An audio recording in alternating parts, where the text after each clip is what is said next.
the reality which is happening. If you are really serious about transformation, this is the one and only way.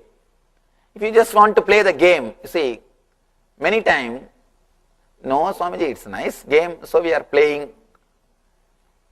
There are so many professional seekers come to me, they come and tell me, Swamiji, my seeking is much older than your age. They come and, yesterday also somebody came and told me, I am 1 century ahead of you. That's okay, nothing wrong. Being 1 century ahead of me is nothing, half a century, not one, half a century. Nothing wrong. Another one person told me, my seeking is 1 century, half a century ahead of you. Right, but what have you got? What have you achieved? If you are a professional seeker, just want to do window shopping and just saw the flyer somewhere, oh, nice Swami, let's go and see what he says. If you have come to check out, then okay, you don't need any meditation or anything or any of these great teachings. You can just sit and listen. If you are really sincere, serious about the business of transformation, if you are really serious, then this is the only way. Let you understand. Now we will work step by step to take this understanding into your deeper layer and show you exactly how what I am saying is truth. How this is truth in your inner space. Now I presented this truth in front of you. We will work in every step, in the level of guilt, in the level of fear, in the level of desire. We will just see how there are so many thousands of thoughts and you pick up some thoughts and connect with each other and create your desire and run behind that and make your life hell, thinking that it will give you joy and finally it gives only pain, and even then you are not ready to give up your belief, and again just because you started believing, you are afraid to give up. If you give up, then you have nothing else to do.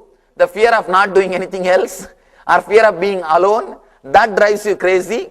How you create step by step your hell beautifully or in an ugly way. Not beautifully, ugly way. We will see how you are creating your hell. The moment you understand how you create your hell, naturally you will stop creating. That's enough. You don't need to start creating your heaven, because heaven is. Heaven is existing. All you need to do is just stop creating hell for yourself and for others. You are not only creating for you, you create for others also. Because you feel lonely in your hell. You call your neighbors also, please come, please come. Why don't you share a little bit? Why not? Let's share our space. You are not feeling comfortable when you are alone. That is why I say, all your relationship is nothing but creating more and more intimate enemies. You create more and more intimate enemies. Let it be very clear. By your very nature, you are unclutched, unconnected, illogical, independent, and completely unclutched thoughts. We will take this truth layer by layer and experience it. If you experience this moment, if you understand this moment, nothing else is necessary. Actually, this is enough. We are done. If you understand this moment, and if you are feeling, yes, nothing more to do, then this is done. This is enough. Nothing else is necessary. But sometimes we need to throw the light at every corner. To every corner. There are so many dark corners in your being. We will throw light to every corner so that your being can become completely enlightened. Completely enlightened. Now, first few things to be understood in the physical level, in the Annamaya Kosha. Just very simple, basic to understanding. Then you will understand how you are stopping the growth or the rejuvenation, self-healing process by thinking and connecting and creating shafts. Every moment, constantly your thoughts are creating your body. That's the first thing. Next thing, your body is guided by your beliefs and emotions. First thing, your body is created by your body, by your mind and thoughts. Next thing, it is guided by your emotions and beliefs which you are carrying. There is a beautiful book written by Bruce Lipton, Biology of Belief. It's a beautiful book. After a long research, he says, your body is not guided by cells and as we are all made to believe in biology, your body is not guided by cells. You are not just a biomechanism. He says you are guided by your belief and your emotions. And he goes further deep to explain step by step everything.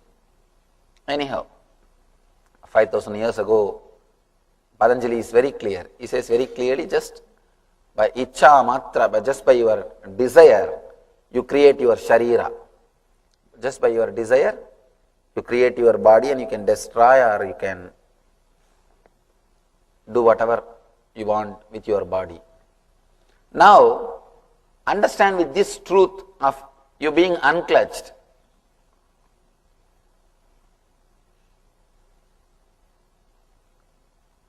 If we understand that your body is being created every moment by your thoughts, by your emotions, why are we continuously carrying diseases?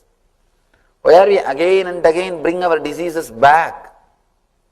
And one more thing, even according to biology, you are creating your body, you are rejuvenating your body continuously. Your liver is replaced once in 6 months. Your complete intestine system is replaced once in 21 days. Constantly you are replacing yourself. You are rejuvenating yourself. Then why are we holding on to our diseases? Because of your old mental setup. When you believe in something, when you create an identity, when you start believing the identity which you are carrying about yourself, the continuity of identity creates the same kind of body. So the problem which is in your identity happens in your body. If you don't drop that identity, the body also continuously suffers. Even the new body which you create will be the same old problem. Constantly you are creating body with diseases. If you can understand and relax with this truth, if you can understand and relax with this one truth, you are unclutched. You will rejuvenate your body and you will create a new body. That's what Shiva says, be born anew. By understanding this truth, be born anew.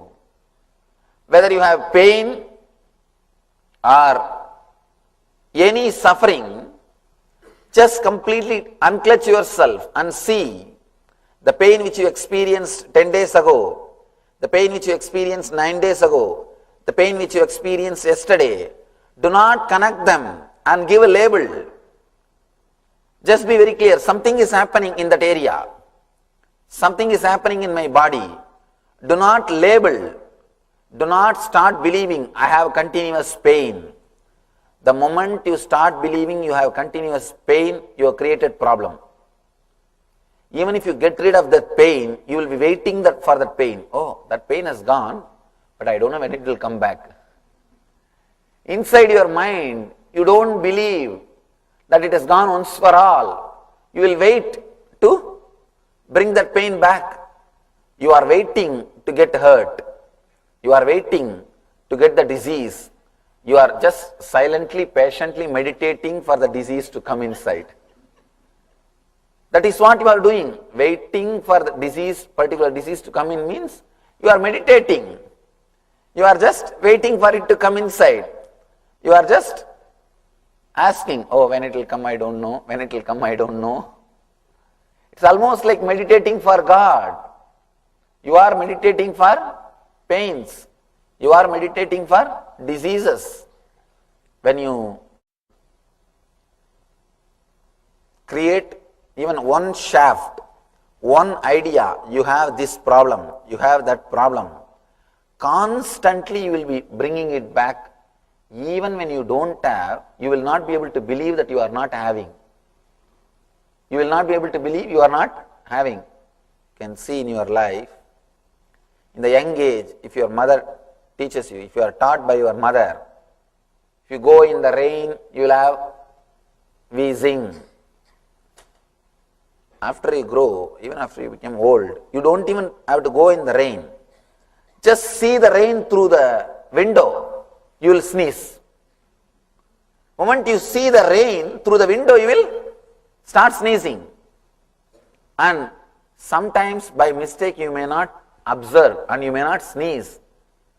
You may not sneeze. But even then, oh, it's raining, but somehow I am not feeling any problem. I am not feeling cold. Why? What happened? Nowadays I became all right or what? Constantly you suspect and meditate for 2 days till it comes to you. Till it comes, we will be constantly meditating, because the moment you start believing something, the moment you start connecting that shaft and start believing, even if it doesn't happen, you are not comfortable. You wanted that shaft to be executed. Only then you feel that identity is safe. You are ready to do, you are ready to sacrifice anything to protect your identity. Be very clear. Including your body. You are ready to do anything to protect your identity. You can see in your life. To protect, that's the last thing which you want to lose. You don't want to lose the identity. To protect the identity, you will do anything. Actually, people can sacrifice anything. It is easy to sacrifice wealth. It is easy to sacrifice money. It is easy to sacrifice wife, because it is constantly hurting. It is easy to sacrifice all these things. But it is not easy to sacrifice the identity. It is very easy to sacrifice things which is hurting. I have seen many people, they will give up all their wealth, everything, and run away to Himalayas. They will be sitting in Himalayas, but they will give up, they would have given up so many things, but they will not give up the seat in which they are sitting. In the Himalayas, in the temples I have seen, they will fight for the place where they sit. They would have given up so many things, but they won't be able to give up that chair or the seat where they are sitting, or that kamandalu. Every day they will be wiping and washing that kamandalu. 10 times they will be cleaning, and it will be shining, but they will be cleaning. They would have given up so many things, but they can't give up that kamandalu. And even if they are, somehow if they manage to give up this kamandalu also, they can't give up that identity. I am this, I am that. It is very difficult to give up the identity. You will sacrifice anything for identity. All your diseases are nothing but sacrificing your body for the sake of your identity. When you start believing you have an identity, when you start believing you are somebody, according to that belief, you alter your body. According to that belief, you force yourself to act. Your body creates or maintains particular disease according to the identity which you create. According to the beliefs which you create about your body. Tiredness, chronic fatigue, all these things are directly related to this shaft. If you start believing, see, yesterday's tiredness and day before yesterday's tiredness or tiredness which you experienced 1 month ago, they are complete independent experiences. But when you start connecting all of them and seeing, by 8 o'clock I will become tired. If you create a shaft, by 6 o'clock itself you will start preparing your mind. Hey, it is becoming 8 o'clock. I have to fulfill my belief. I have to fulfill my faith. I have to fulfill my identity. You have to fulfill your identity. You start creating the dullness or lethargic feeling by 6 o'clock itself. You have to prove your identity because you created it. Sometimes you may forget to prove your identity to the outer world, but you will never miss to prove the identity to yourself. Because if the outer world doesn't believe your identity is also is okay, but you yourself start suspecting your identity is too dangerous, you will never let that happen. Be very clear. I am exposing all the cunning games you are playing with yourself. All the games which you are playing with yourself, you will never let down your identity with yourself. Because without that identity you will be afraid what to do, how to be. You need to be. You can't be without anything. So you have to be somebody. So create some identity. All your identity is a pure myth. You see, I can generalize and tell you these are the usual problems which you suffer in the Annamaya Kosha, in the first layer, because of your identity and because of the belief or because you connect and see the shaft. If you can come up with your questions, now we will have a few minutes. Either you can share some of your understanding, how you are creating shaft and suffering related to this Annamaya Kosha, and how you understand about that now. You can share your understanding, or you can put some question. You can ask some question. Anything related to this Annamaya Kosha, we will analyze now. Layer by layer we will analyze. Otherwise, all the questions at a time, we will forget the truth which we are supposed to understand. Layer by layer, we will understand, we will throw light and we will apply the same truth and try to liberate ourselves from the shaft which we are creating or which we are thinking we are creating. Again, whether that shaft exists or not, we don't know. But we constantly think we have created that shaft. So now we will take few minutes to share. You can share some of your understanding now, or you can put any question. To share some of your understanding, you need the courage to laugh at the drama or the game which you are playing. If you don't have the courage, you can't open up. Because again you will be protecting the identity which you are carrying. Only if you feel courageous enough to laugh at the foolish drama which we are constantly doing, only if you understand it is really a foolish drama. Otherwise, you can carry on, no problem. Only when you understand the foolish drama which you are doing in the name of identity which you are carrying, then only you will be able to laugh at it. You will be able to open what you are doing or how you are playing with this shaft.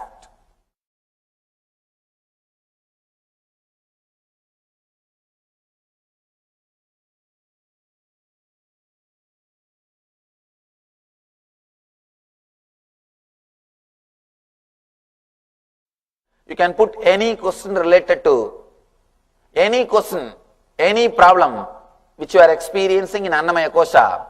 We will apply this truth. And one more thing, if you have questions, do not keep it Do not hide.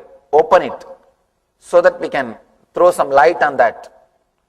Just as I told you in the first session, the introduction session, you can take my help.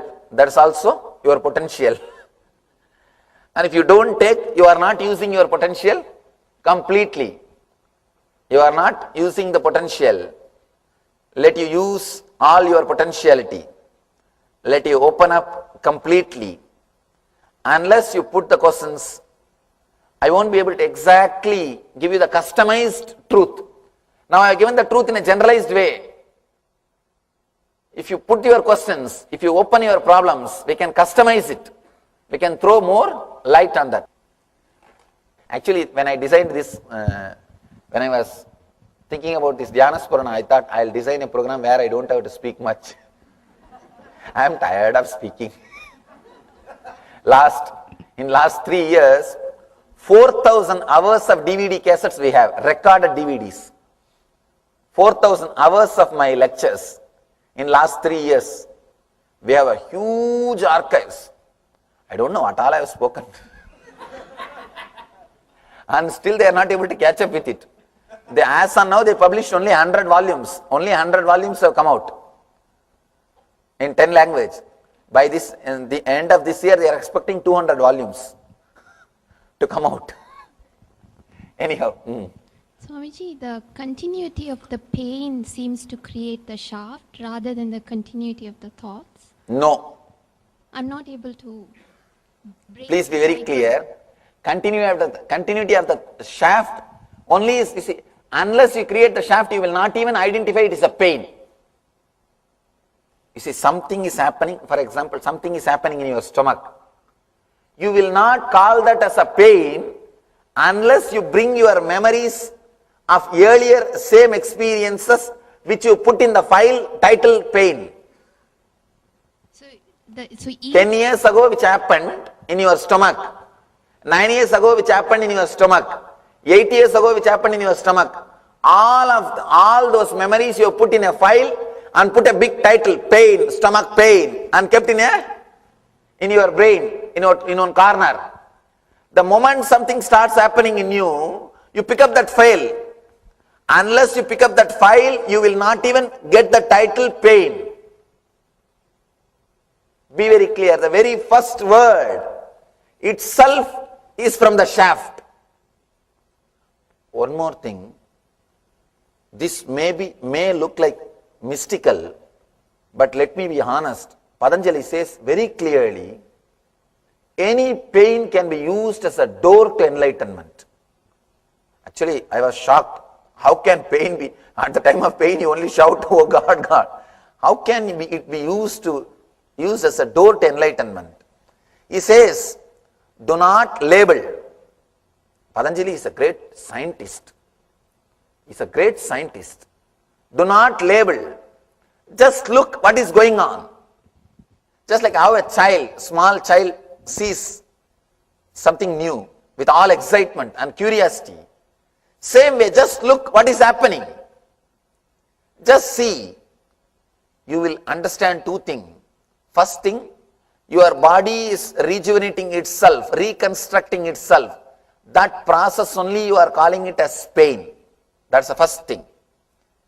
Next thing, when you don't label that as a pain, that feeling, you don't have to fight with that feeling. When you don't fight with that feeling, you are not fighting with the rejuvenation process itself. You are encouraging self-healing. You are helping self-healing. When you label that as a pain, not only you are fighting with the self-healing process, or reconstruction process, rejuvenation process, when you fight, you elongate the process and have more pain. When you do not fight, you may think, oh, only when you have pain you will understand all these things, Swamiji. Please be very clear. It is not that I never had any pain, or it is not that I don't have any pain. If you sit in my chair and do the job, then you will understand. Hours together. At least here only 2 days workshops. In India, 4 days workshop. Any workshop is 4 days. Average 18 hours I sit. Anybody who has done NSP in India? There are witnesses. 18 hours I sit in the same pose. Of course, here chair is little comfortable. In India, chairs are not like this. And one more thing, all American chairs are made for back pain. That's an important thing. See, whenever I sit in the wooden chair, I never feel anything. I don't feel any pain. In India, that wooden asanas, that are straight, one this way and another one this way, horizontal plane and one vertical wooden thing. You are completely balanced. But maybe some lobby, two lobbies company, the people who are creating the chair and back pain medicine producers. Who knows? Who knows what is happening here? But these chairs are all made for back pain, that much is sure. Anyhow, understand, it's not that I don't have any pain or anything. When I travel 18 hours in the flight, I do have the pain. I do experience. Of course, I don't label that as a pain. I just relax and look into it. Even before labeling, I look into it. What is it? And the same way, fatigue. When the fatigue starts, look into it. People who live around me, they know, morning when I come out of my room, the face and the voice, it will be same when I go back to my room after 20 hours. Not magic, not because of enlightenment. People think, oh, you are enlightened because of that. Nothing. Be very clear. It is not because of any magic or enlightenment. Just look into it. Do not create shaft. This is the only simple technique. All you need to do is do not create shaft, which is not there. Just remember you are unclutched and do not create shaft. The fatigue which you felt yesterday, the fatigue which you felt 1 year ago, the fatigue which you felt 2 years ago, they are no way connected to each other. They are independent incidents. Something came up, happened, over. But you label them and keep them all in a safe file for future reference. For future reference. How they keep in the hospitals? Just like that you can have a file. I have a chronic fatigue problem. Big file. 7 o'clock means I will be tired. 8 o'clock means I can't do anything more than that. After 8:15, if somebody asks me anything, I will shout at them. I will be tired. You have a big file. And you refer that file and always fulfill that file. Because only when you fulfill that file, you feel you exist. Otherwise, you feel your identity is shaken. You are not the same person. Somehow you want to believe you are the same person every day. Be very clear. 7 years ago, the person who existed in your name and today who is existing in your name, these two are not the same person. Understanding, maturity, of course maturity never happens, that is different. At least age, information, all these things are totally different. But somehow you try to retain the identity. You don't trust, you also grow. And you don't trust, others grow. Of course, you don't trust, others grow, that is okay. That I can understand. You don't even trust that you are also growing. You don't trust you can change the fatigue. Even if you have felt the fatigue 1 year ago, now there is every possibility you can update yourself. Your body might have overcome. You may not have that problem now. You are not interested in trusting that. You wanted to retain the identity. You can sacrifice anything for identity. That is why you try a very cunning, very polite but cunning game. This whole thing is just the game which you are playing. You may be thinking, Swamiji, when somebody comes, actually it happened. One person came to me with a chronic headache and he was complaining. I said, it is all in your mind. Why don't you give me little time to explain and try to understand and then it will disappear. He says, when I come with the pain, instead of consoling me, you are saying this all in my mind. It's a deep disrespect to me. And I told him, please understand, it may look like deep disrespect. And people feel really offended when I say it is in your mind. Because their identity is attacked. I am straight away attacking their identity. See, you may feel offended, but what I am saying is truth.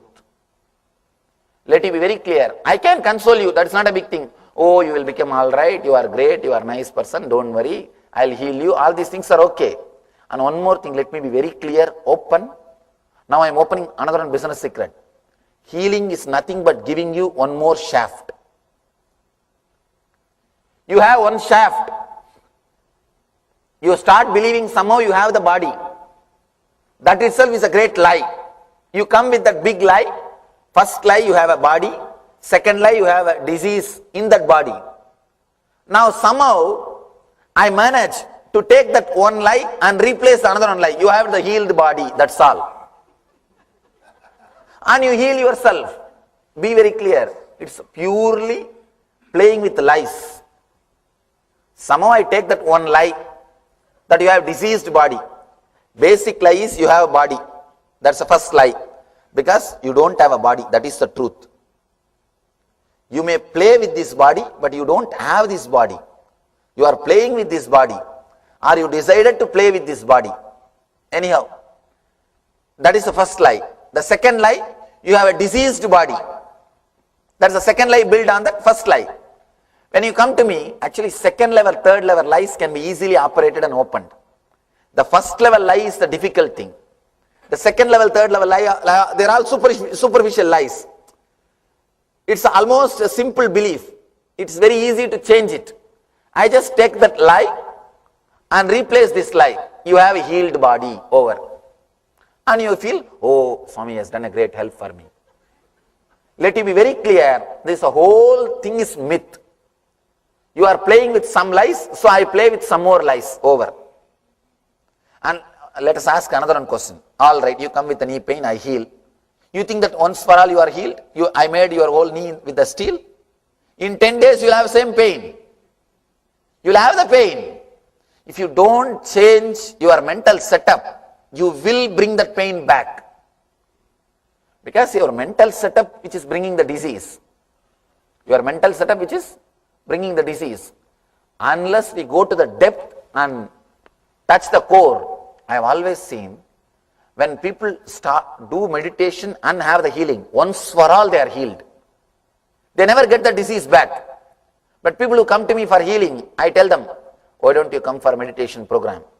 They think, oh, you just heal me, Swamiji, I don't want to meditate and all. They just want the energy from me, but they don't want to listen to what I am saying. Then I tell them, all right, I have no problem, let you be healed. They will be healed because of that energy, but it won't stay permanently. Because unless the deeper transformation happens, what can happen? You will bring that same disease back in 10 days. 10 days is too much, I think. You will bring it back because you are carrying the same mind. But if you also work with the mind, if you also cooperate with me with the meditation, anything which happens can be permanent. It can stay with you because you understand the truth. You start unclutching yourself. Any meditation can be called as meditation only if it gives you the experience of being unclutched. You may not know the word. If it just gives you the experience, then it can be called as meditation. Unless it gives you the feeling or experience of being unclutched, it can't be called as spiritual technique. One important thing, especially Western mind will be shaken with this truth because Western mind is trained to believe you are nothing but your mind. At least in the East, from the beginning they know, even though they don't realize, there is unconscious belief, there is something more than mind exists. There is something more than mind exists. You are Atman, Brahman. You don't understand what is Brahman or Atman, that is different. But there is one more word inserted into you which is beyond mind. You understand that much, even if your mind is not functioning, you will not die. There is something more in you. there is some more ingredients in you than mind, than just the mind masala. That is, you are made to believe, or you are given that understanding from the young age. But with the Western mind, it is very difficult for them to understand, and you will really feel you are shaken. I am shaking what you think as you. Your identity is questioned. I am giving you the truth which shakes your very belief about your identity, your very attachment with the identity. You can see in your life what all the dramas you are doing. Yes, next. All right, I will do one thing. All of you finish talking, then I will give the final. Because if I start talking, somehow by my nature I don't stop. orating. Yes. All of you finish, then I will start. Yes. The inner identity that you qualify, is it a function of a social environment? Yes. That is the conscience. That is what I call conscience. Which you are carrying and struggling with which you are struggling is conscience. Is social environment, education, conditioning, is this all those elements that form? These are all masala, ingredients which creates the conscience. Thank you. Next. Conscience is given to you by the people who don't follow their conscience. Because conscience as such cannot be followed. Even if you try to perfect it, there will be some impossible ideal. It will keep. It's like you run behind the ideal and the ideal is running behind something else. And both of you are chasing something which nobody knows. All of you know that story? Anybody who doesn't know that story? Or there are few people, just for them I will tell the story. 3 women died and reached the Yama.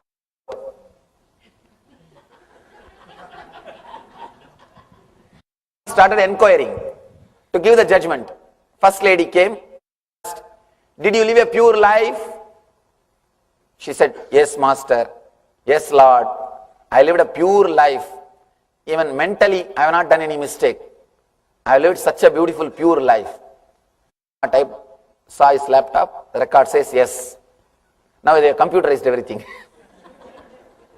Says, oh, all right. It's nice. You lived a pure life. Have the golden key. Go to the Swarga. Enjoy. First class. AC suit. Enjoy. She went away. Second lady came. Did you live a pure life? She put her head down. Master, physically I lived a pure life, but mentally I used to watch movies. So whenever I see the heroes, really I felt little tempted. But physically I lived a pure life. I have never done anything wrong. Typed the laptop, he saw the record. All right, at least you told the truth. You are honest. So, have the silver key. Go and enjoy second class. Third lady came. Asked, did you live a pure life? She put her head down. I was a dancer in nightclub and I have done whatever you can imagine and I have done whatever you can't imagine. I have done everything. She has put her head down. She says, now only you have to save me, Lord. I look this side and that side. Said, I have my room key. I'll be there in few minutes. Be very clear. Whoever gives you conscience, they are giving their room keys. Whoever gives you conscience, they are all giving their room keys. Person who can hide his personal life from others, only they create conscience in you. Let it be very clear. Let you be very clear. See, creating impossible ideals is the best way to rule people. Once you create an impossible ideal and insert into his brain, create guilt, throughout his life he is a slave. Let me tell you, real morality will happen when you integrate yourself, not when you break yourself, not when you are schizophrenia. See, the morality of schizophrenia is not going to help you. You became schizophrenia. Let you be very clear, that is no way going to help you. That's why I tell you, conscience is poor substitute for consciousness.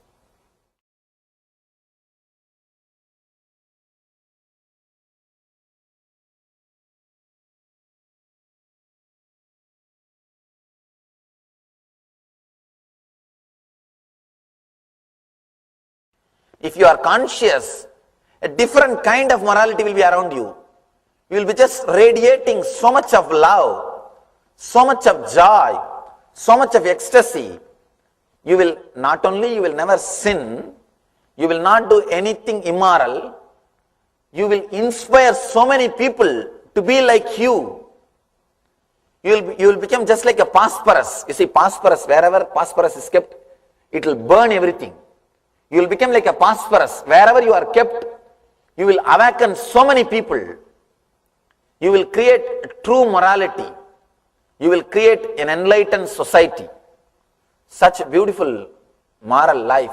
And I want to tell you honestly, there are so many problems which exist in the West. I have not even heard about it. Really, sometimes I sit and give my gratitude to the ultimate energy or God or Shiva or whatever I call. Oh God, I am so grateful I am born in Indian village. Not even a city. All Indian cities are now completely westernized. Indian village where nothing of this thing exists. I have not even heard about these problems. Especially I went to API. Last year I went to API, American Association of Physicians. The things which they are discussing, they invited me to attend a session to inspire the youngsters. When they put the questions, first time I felt I don't know. I was not able to answer. I told them directly, to tell you honestly, I never even thought about these problems. Forget about knowing the solution. We never even heard about these problems. We have not even heard about these problems. Actually, after attending API, my gratitude has multiplied to the God. Because these youngsters in the Western society, the problems which they face, God, I never even heard about all these things. Somehow, the Eastern society, at least in the village societies, not the cities, cities can't be called as Eastern society. In the village society, you are not given moralities. You are given more truths. At least in my case and all, my grandfather and all those people, they used to sit and they will detailed way, they will explain things to me. They will explain, they will tell lot of stories. See, whenever you are made to understand, it doesn't stay as conscience.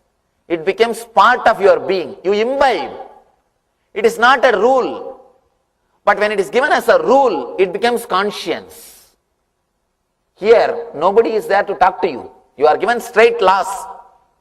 This. Mother is busy in the office, father is busy in the job, and you are sitting here with laws over. And naturally you will try to break them. You will try to break them. Somehow I am fortunate. My elders used to tell me the clear stories. What for? What is? It used to be an inspiration. Recently, we got one book, the book which I used before my enlightenment, which was there in with some of my friends. I think some of our ashramites, they have seen that book. I have so many things I wrote down in that book. When I read, I was shocked how many people have inspired me. How all I derived inspiration. See, throughout that book, I have not written a single morality. I have written so many stories about Pragalada, Margandeya, Dhruva. Only inspiration. You are given only inspiration, never laws, never conscience. It was only inspiring. It was only technique. Actually, if you receive techniques, it will directly lead to consciousness. If you receive instructions, it will lead to conscience. Teachings will create conscience, techniques will create consciousness. Yes. Next. How do you explain new diseases like blood pressure? There is no blood pressure shaft yet. Blood pressure. Yeah.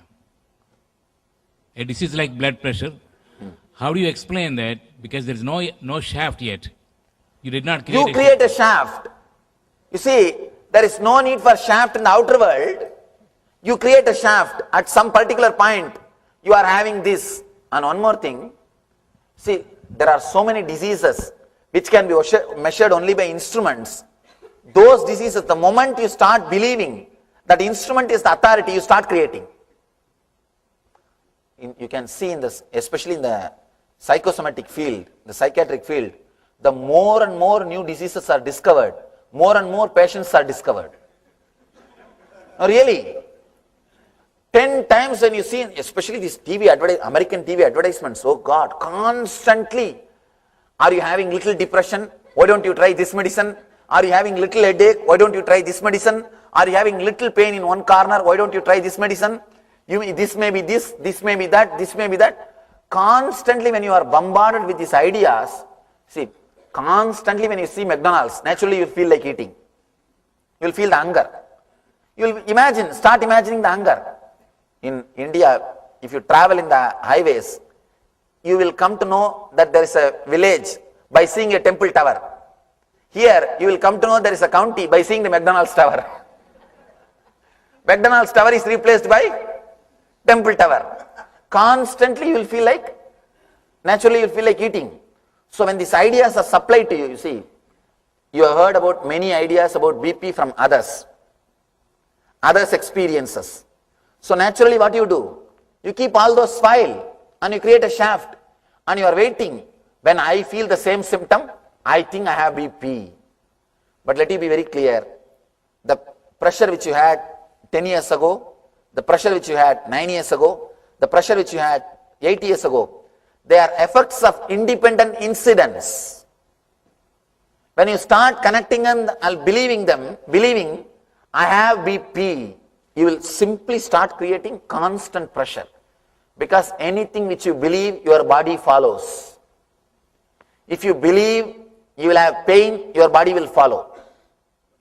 I have seen some of our ashramites, somehow from the beginning I managed to make them believe that they don't have to sleep. Still now, I can say at least 10-15 people in the ashram, they hardly sleep for 2 hours. Somehow I made them believe. Hardly they sleep 2 hours and no eye wrinkles, whatever you say in the West, all that nonsense, nothing is there. And here people believe that if you don't sleep, you will have that, what do you call? Anyhow, better not knowing all these words. Better let me not know all these words. Now, less you know about all these things, you won't create much. And you can come and see. Of course, people who have come and stayed in the ashram, they know. Inside ashram, nobody walks. They only run. Somehow, I am successful in making them believe that they don't have to sleep that much. They are not only, they are alive, they are active, they are energetic. They don't feel. See, your body follows what you believe. Your body follows what you believe. I personally feel we had the power of flying. We lost by social conditioning. Of course, I don't have solid proof to show to you all. That's why I can't emphasize on this. But if you trust, I have little intelligence, or I tell something which works, which helps in your life, let you be very clear. I have seen one yogi flying with my eyes. With my eyes, I have seen. We had the power. By nature, human beings had the power. Maybe in course of social conditioning, when you are made to believe you can't, or when you are made to believe this is your boundary, your body started following that boundary. See, I myself have seen one Lama who is 136 years old. Let me tell you the story how I met him. I went to Nepal. From Nepal, actually before the Tibet, before the border, there is a place called Potala Monastery. Any of you have been there, you would have seen that. Beautiful place. If you walk into the jungle some 100 kilometers, you will see a village where lamas live together. I went there because they told me that very elderly lamas live there. Very old people live there. So I went there to see. I asked one villager, can I see some old lama? They said, go to that field. One lama is working. He is also an elderly person. Go and meet him. I went there. He was working in the field with that yak and all those things. I asked, Babaji, Swamiji, I heard that you are, and they told me he will speak little English. He will understand little English. So I thought I can manage few words. I asked him, Babaji, I heard that you are a very elderly person. Can you say some of your experiences, something about your life? He started laughing and said, what? Elderly? I am only middle-aged man. I am just 136. There are so many people who are 180, 190. Go and talk to them. Be very clear. It is not myth. Medically, doctors are certifying. From Wisconsin University, the group of scientists have gone to experiment on them. They went and did some experiments on them. And biologically, they are more than 190 years. There are so many people who are living 190 years. I asked him, Swami, Babaji, how you people are living so long? He said, what is there? From the beginning we know human life of the human being is 300 years. No, from the beginning they are made to believe. And they took me to the graveyards. It's every graveyard 280 years, 290 years. In one graveyard it is written, this person had untimely death at the age of 180. Untimely death in 180. No, really, you all should visit that village. You will understand. What I am saying is not, please don't think what I am saying is a lie. There are so many Western newspapers covered. The Wisconsin University went and did research on them. They say that the energy produced by their body is 6 times more with the same quantity of food. Simply faith, simply belief. Your body is just like a child. Whatever you believe, simply the body will follow. All you need to do is create a strong right belief or just be unclutched. Even if you are unclutched, things will take its own turn and you will constantly rejuvenate yourself. But when you start having the wrong beliefs, wrong understanding, you will abuse your body. You will disrespect your body. Actually, I was shocked when I saw that Lama, when I saw that Baba. And another one Swami, who has attended 12 Kumbh Melas. I have seen him in Allahabad. He has attended 12 Kumbh Melas. 12 Kumbh Mela means 12 into 12. What is 144. 12 Kumbh Melas. And he is healthy. He is going around. So be very clear. It is your faith. Whatever you believe, your body simply follows. You are made to believe human being's age means 70 to 90 years. And by the time you become 70, you prepare your body, oh, I have become too old. You constantly talk, I become old, I become old, I become old, and prepare the body and die. Constantly you start talking, you start believing, you become old. Especially in the West, elderly people are not respected. It is very pathetic.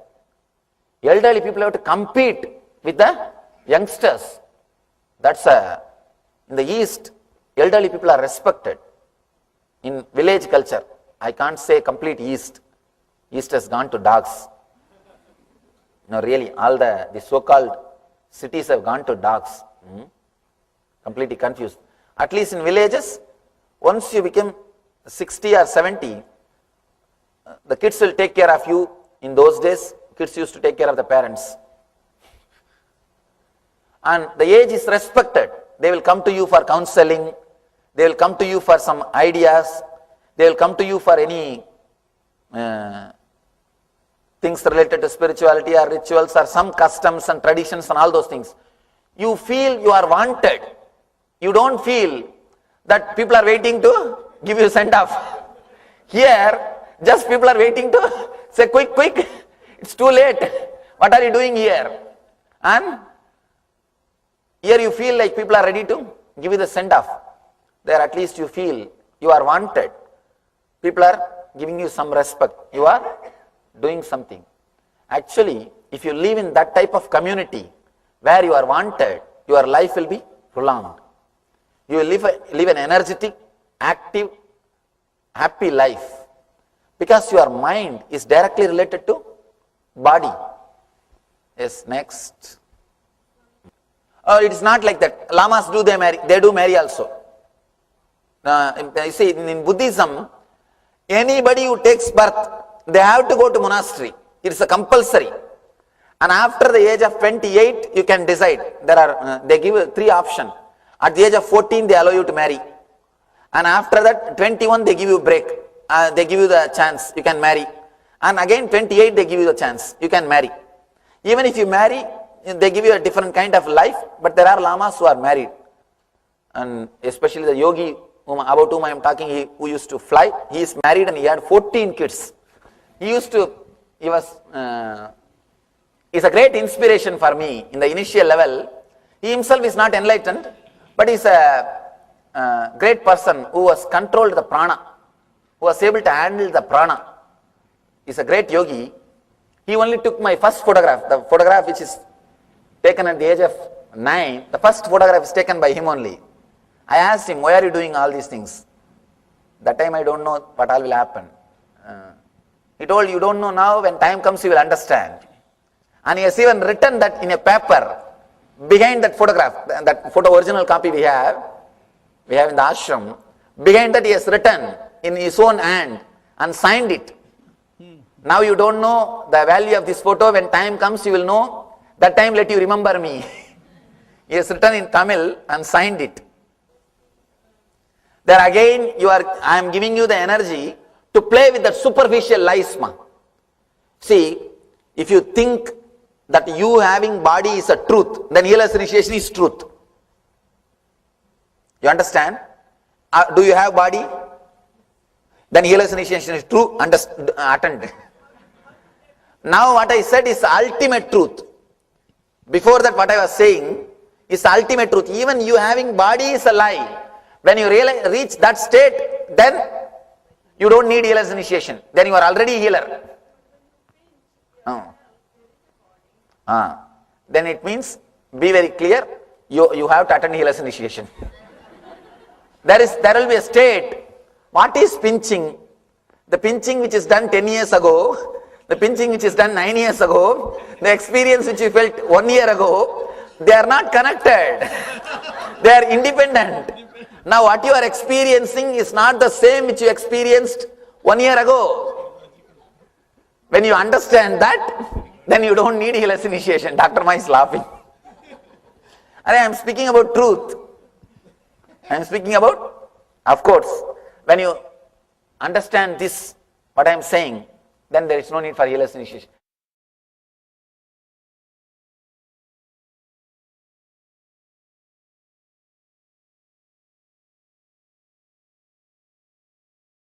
Sadaशिवसमारम्भाम् शङ्कराचार्यमध्यमाम् अस्मदाचार्यपर्यन्तम् वन्दे गुरुपरम्पराम्.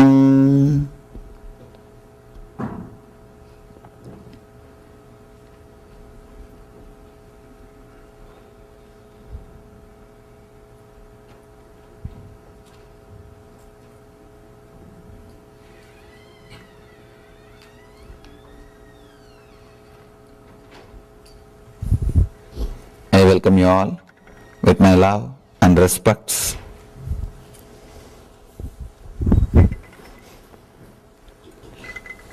How many of you are here who are attending first time or meditation workshops? Wow. So I welcome you all into our family.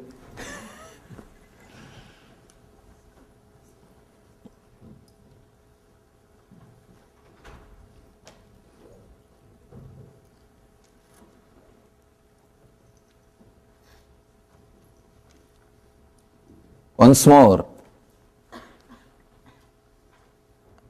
the first program. You see, the first program, the beauty is, let me be very honest, still I don't know what I am going to speak and what we are going to do. And people who have done earlier, who have done the first NSP or the first ASP, they know that. I think nobody is here who has done first ASP. It has happened 5 years ago. But there are few who have done first NSP. I think the first NSP also started the same way. But again, something happens. Nice. It's like none of our programs are designed, they are revealed. There's a big difference between the designing and revelation. Let us understand this first. This is the first thing which we need to understand. Designed means having the information, what the customer wants and what is supposed to be supplied and how best way the packaging can be done. What is the interest of the product means what do you want to give and how you want to market. With all this information, with all this data, product is created and marketed. Revelation means only one thing is in the picture, need of a customer, that's all, nothing else. What the person needs, nothing else is in the front. And the truth, as it should be expressed, comes out. Just now, the car, one of our ashramite was talking. They went to attend some personality development seminar. We have been invited to do one of our meditations in their seminar. He was telling Swamiji, I was shocked because the stuff which they have is nothing. But the marketing they do is amazing. He said that whole stuff, what they deliver during that program, we deliver in one session. So never we spent all our time in creating the products, not marketing. Designing is different, revelation is different. If it is a designed program, you don't need any preparation because it is revelation, means the truth. You need just few preparation. First thing, I'm not going to waste time in unnecessary intellectual arguments, giving you more and more words. See, if you want words, I have published so many volumes, hundreds of volumes. We have published 200 volumes in 12 languages. Read them all. We have more than 800 DVDs published. 800 DVD and 200 volumes. Just play with them all. Now, these 2 days I do not want to waste by giving more words. Let us straight away start the work towards the process. So do not expect too much of words.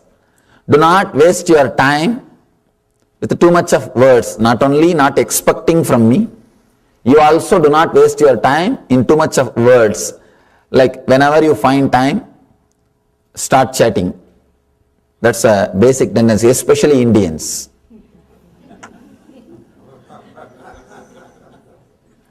That's a big disease. So try not to waste too much of time in just chatting.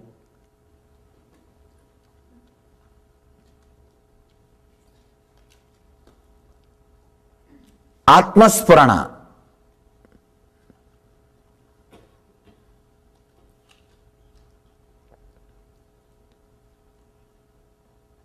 flowering of your self. Understand? The ultimate consciousness which is in you, that is always overflowing. That is an eternal flower. We don't need to work on it. But something which is between that self and us, your body, your mind, your emotions, these few things, these few sheets we call koshas. Only these few koshas needs to flower, needs to open, needs to radiate, needs to fall in tune. Understand? The ultimate self itself does not need anything. But the instruments with which you experience the self needs to flower. They need to open up. They need to experience the truth. You have the 5-layer. One more thing I want to tell you. If you have done NSP, do not think it is like NSP.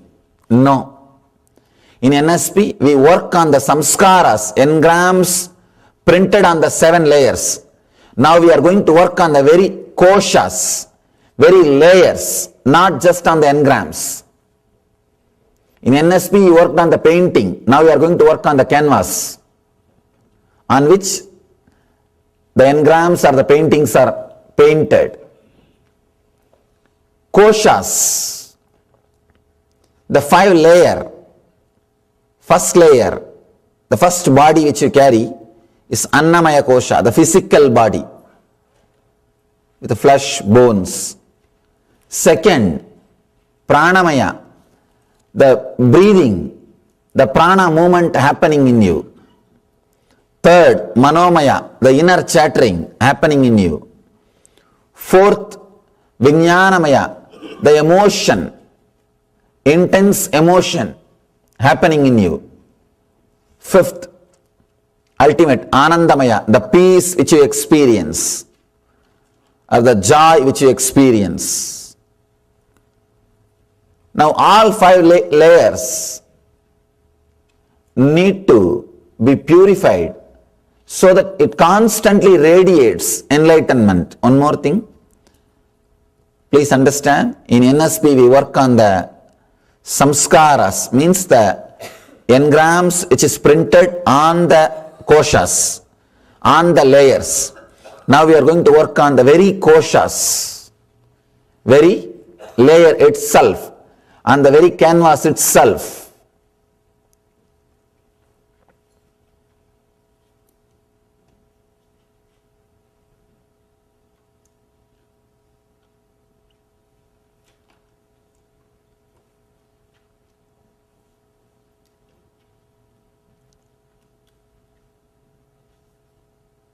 The experience which is the base for all these great spiritual revelations, the experience which is supposed to be the pramana. Pramana means the scale to measure whether something is truth or not. Experience, anubhava, is the base for this whole truth. Only when you experience, you will be able to understand completely. That is the only way to realize the truth as it is. So first, a few basic things. Whatever knowledge you had already, some intellectual stuff, if you keep it aside and sit with as an open being, it will be easy for me to help you. Do not waste your money by sitting here with all the old knowledge which you collected and did not become experience.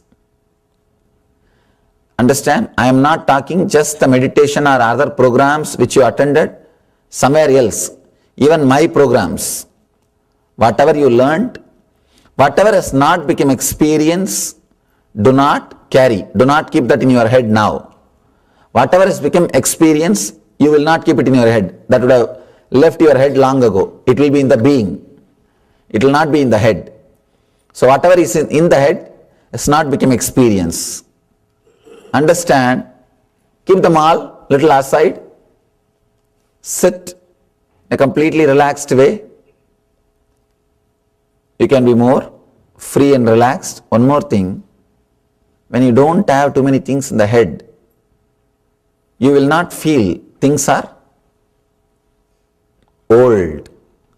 If you have too many things in the head, your mind will say, no, I know this, I know that. One guy was trying to prepare for a presentation. Somehow he managed, came and did his presentation.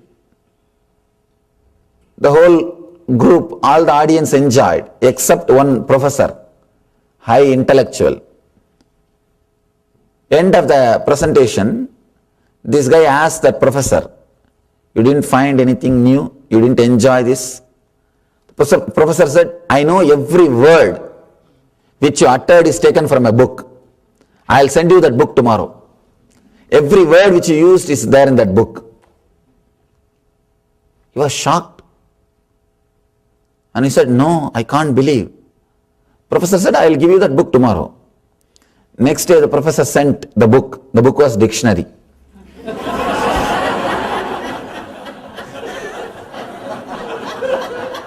Understand? Your mind also will play the same cunning role. I know everything he is talking. I read in that book. I read in this book. I heard here. I heard there. Your mind will always be telling. Your mind will always take things for granted. If you are sitting with a big head or the knowledge which has not become experience, I always tell people, spending years and years in just acquiring knowledge is a mere waste. If you can work towards one experience, see, experience means being convinced beyond your logic that ultimate truths are livable. Ultimate truths are reality. That is what I call experience. Understand? Convinced beyond your logic that ultimate truths are livable and reality is what I call experience. Sometimes people who are little innocent, as I was telling in yesterday's class, yesterday's program, people are innocent. It clicks very easily. Sometimes people who doesn't want to get rid of their knowledge, people who have vested interest in their knowledge, it takes ages and ages. Now, one more thing, it's really rare to get a presence of an enlightened master. In those days, I will not talk very openly. In those days, even people ask me, I used to tell, yes, it's all divine grace. Just I will try politely to avoid. But now I am very clearly telling you, it is very difficult and very rare to get a presence of an enlightened master. I am enlightened. I am very clearly telling you with a clear words, and do not miss it. If you have the doubt or not able to feel connected, at least sit in your house and waste your time. Not here. The problem is, see, anybody who can just pay the money if they come and sit inside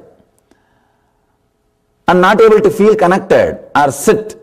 That's the reason I always recommend people, come for 1 or 2 discourses. And if you feel connected, then come and sit so that you will not waste others' time. Because we are going to work as a group. We are going to work as a group. Even if few people are not completely in tune, feeling connected, then they will just become like an island. I always tell people, if you feel that you are like an island, not able to connect with the whole thing happening, because mind has got its own frames. Its own frames. Like how can enlightenment happen in such a young age? God is not going to ask you to certify. Can I give enlightenment to him? Surely not. And we have our own ideas, our own thoughts, our own frame. If you can drop all those few things, especially whatever now I am saying is for new people. With people who have already attended some of our programs, they know it. And they already had some experience. That's the reason they are again here. And people who are new, for them, I am saying, let you be completely open and ready to receive. You will see miracles happening inside you. It's very rare to get a presence of an enlightened master. Living presence. Such a great opportunity. Such a strong possibility. You are near such a great possibility. So do not waste it with small thoughts and small ideas and small arguments. I have seen many people. They waste their time being around, when they are around me in arguments. And after I leave the country or when I am not there, then they sit and repent. Oh God, I think I wasted my time in such a petty thing. Because when you come first in front of any person, you wanted to poke and see who he is, or his capabilities in such a petty thing. Because when you come first in front of any person, you wanted to poke and see who he is, or his capabilities. And let it be very clear, now we don't have time to do all these small games. And one more doubt, usually these professional seekers, means their profession itself is only seeking, going here, there. Always they have a question. I am initiated by that person, this guru. Can I attend? Can I have initiation? Can I learn from you? I have no problem at all. I always tell people, I have no problem at all. According to me, I have come to fulfill, to complement, not to contradict. Complimenting is the basic thing. I have come to compliment, not to contradict. I have no problem at all. If you are initiated by anybody or disciple of anybody, I have no problem at all. And if he has got a problem, you should check with him. If he has got a problem of you coming to me, I have no, that you have to check with him. From my side, I have no problem at all. From my side, one more thing, even after you being initiated, I always not only encourage, I recommend, go to all sources and learn whatever you can. Go to all possible sources and learn, enrich your life. After all, the whole purpose is enriching your being, enriching your life. So if at all you can add something more to yourself, you are free to do so. And not only that, I encourage you to do so. Go around, pluck flowers from all garden and make a beautiful bouquet for you. That's all. Two things you need to understand. Enriching your life is an amazing thing. But do not go around with the ego. See, when people come to me, they come and tell me, I am with this master for last 20 years. So naturally now I have to respect you as a representative of that master. Do not go to anybody with that ego. When you go out, don't claim that you are my representative. No. Go as a student and learn. Don't go as a master. Go as a student and learn. Whenever you go to somebody, go as a student. That will help you. Not as a representative of somebody. I have seen many people coming to me and they want to learn, but they want some special place. They say, I was with him, I am with him, I am his disciple. So now I have to respect him because he is representative of that master. So in that way you can't learn from me. If you are sitting here as a representative of somebody, you can't learn. No. Sit as a student. When you go somewhere else also, go as a student, you will learn, you will be helped. If you are a student, you will always be helped. If you go with a big ego, then you can't be helped. I always encourage you to go to all possible sources and learn as a student, as a disciple, not just as a representative of some organization or with an ego. So you are free to learn, to study, or even to have initiation. In none of our literature, even the literature which is given to you during healing initiation, you won't find a word, don't go to other masters. No. You are here to learn. Actually, there will be line.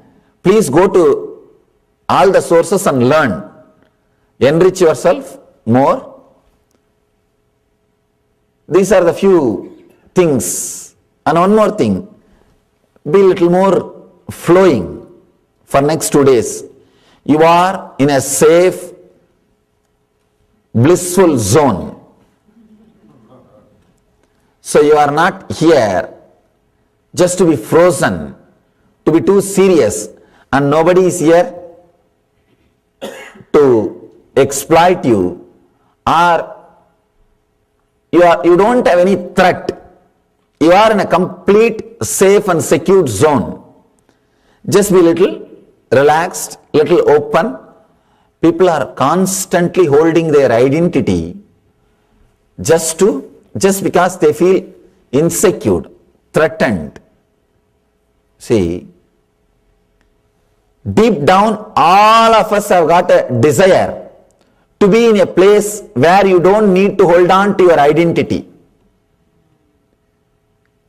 For example, when you see a beach or a resort or a snow-covered mountain in website or TV or in photograph, you always feel you should be there in that spot. And you visualize, fantasize, you just sitting in a boat and enjoying that ambience. You always visualize. But when you go to that spot, actually, you don't feel that joy or the ecstasy which you always fantasized, you will have it. When you think of Miami, it is fantastic. Not when you live there.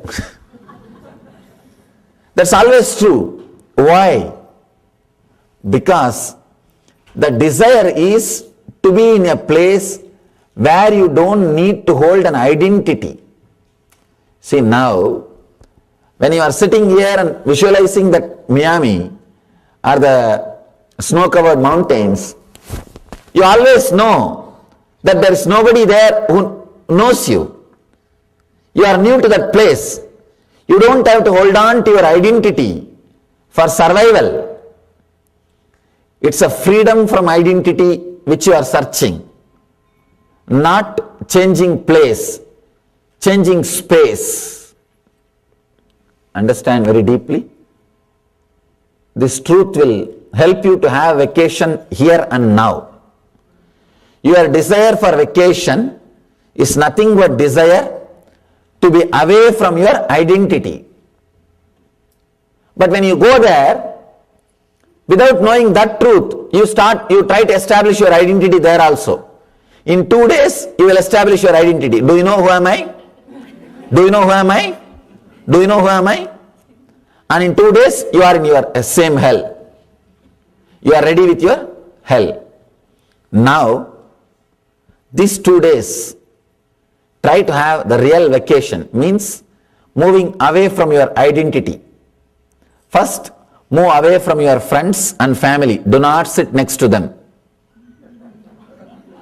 Do not sit next to your friends, next to your family. Just move away from them. If you are sitting next to them, constantly you have to react as they want. I have seen husbands do not laugh completely when they are sitting with wives. Every time they have to ask permission.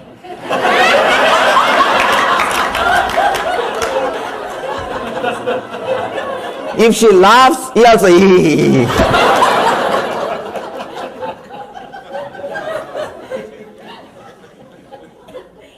He can't.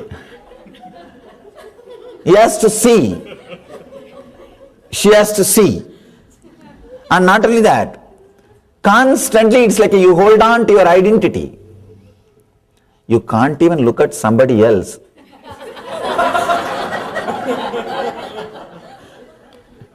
No, I'm not telling you to do that. But just looking very little clearly is nothing wrong. And you are bound so much. If your eyes are just settling on somebody. What is there? I am not just.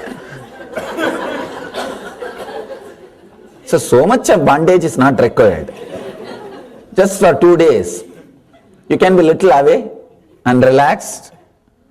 Another important thing, when you are sitting with your family or friends, constantly you will be reminded that identity which you are carrying. Identity which you are carrying. Identity which you need to protect. You have your own standard. You have created an idea about you in that person. You have to maintain that. Your body language, your words, everything has to fit with that. These 2 days, understand, this is the first meditation technique I am giving for you. One more thing, I can't use the word meditation technique. It's again the word which is abused. This word has been abused in the West enough. And what all they call it in the name of meditation technique, I am surprised.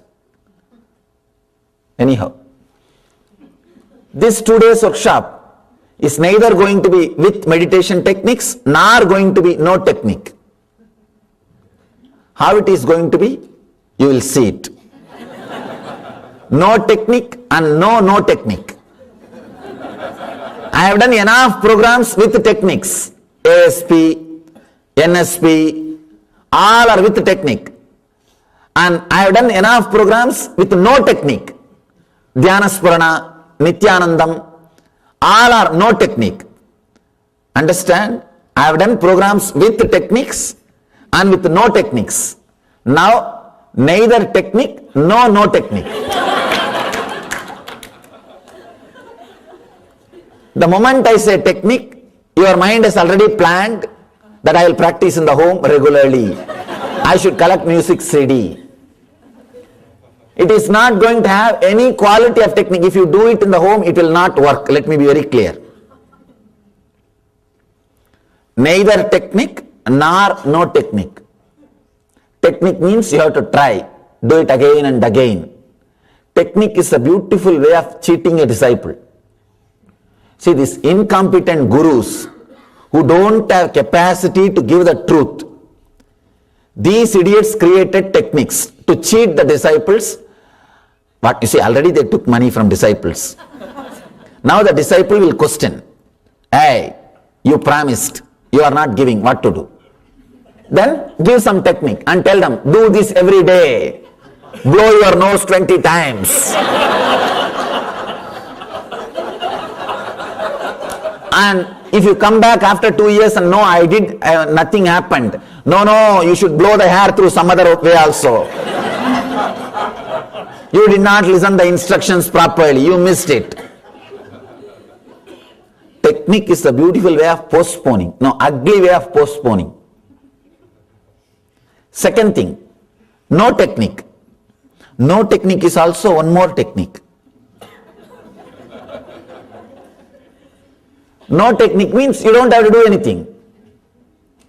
But now, neither we are going to work with technique nor no technique.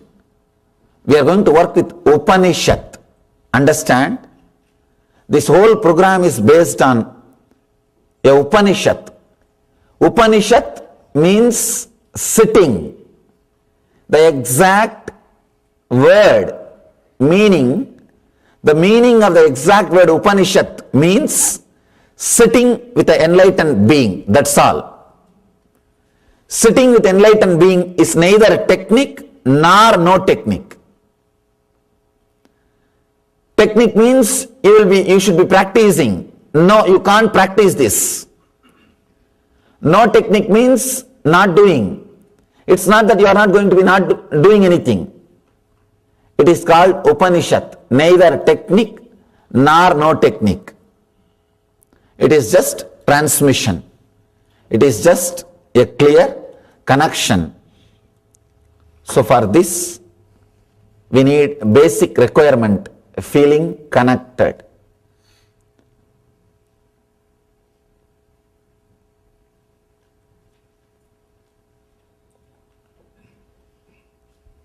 Even if you are not able to completely throw away your doubts, decide for these 2 days, you will strongly believe, you will strongly trust, you will strongly work with the Master. That's all. See, completely all the doubts will disappear only when you become enlightened. Now, decide that you will put more part of your energy, major part of your energy. You will put maximum possible energy towards the direction of working with the Master. You have two paths. You can put your energy to working or to doubting. Just doubting and wasting time. Now I am asking you to put your energy more towards working. Let us work. Why waste time? And if you are doubting, I need to waste a lot of time in convincing you and proving you. And I already wasted enough of time in convincing people. I have convinced 12 lakh people around the world. 12 lakh means 1.2 million. That's the number of initiated disciples. So I have convinced 12 lakh, 1.2 million in 4 years. So be very clear.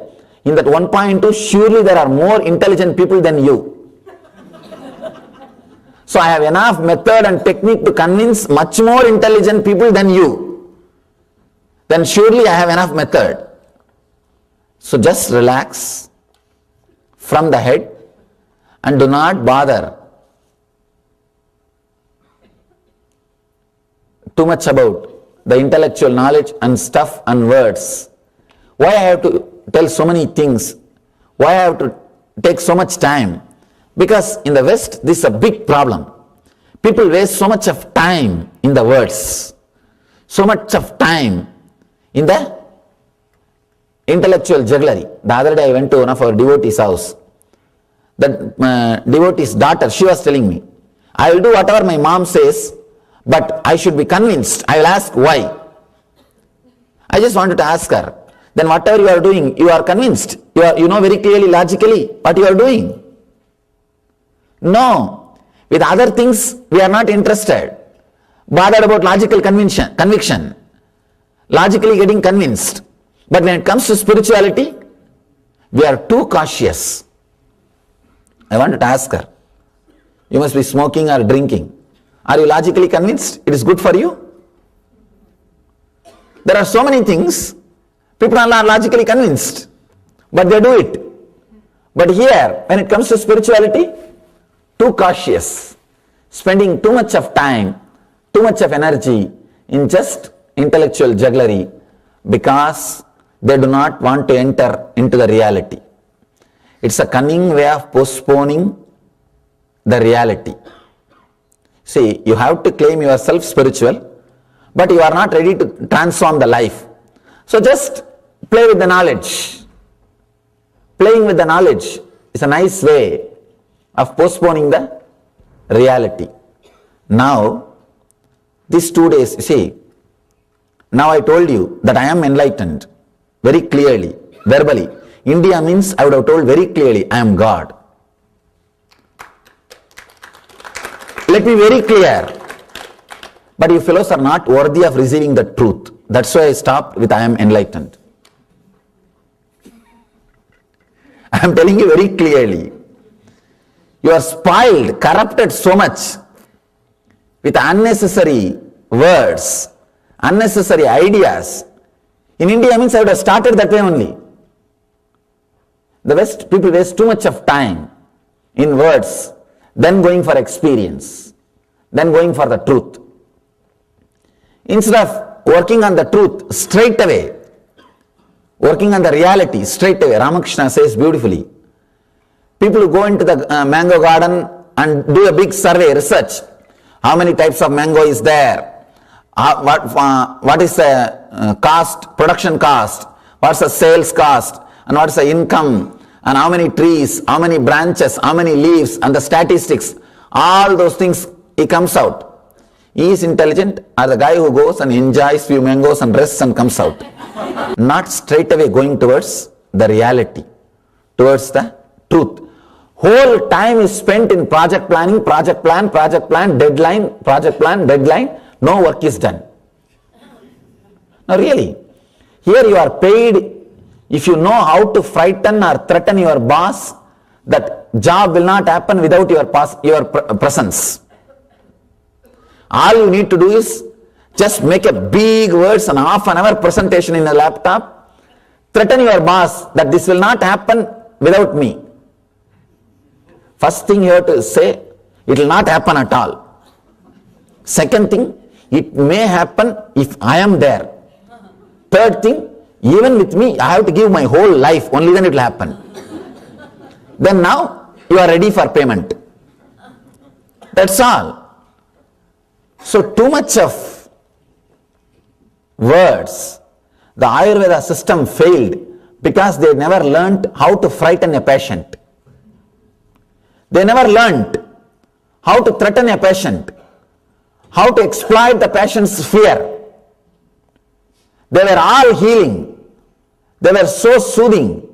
Constantly they were giving only confidence and courage. So naturally patient will not come back. They don't have a constant publicity. If you have this, better check for that. If you have this small symptom, even if you don't have, why not have a checkup? Call now, call your doctor now. And talk to your doctor now about this medicine.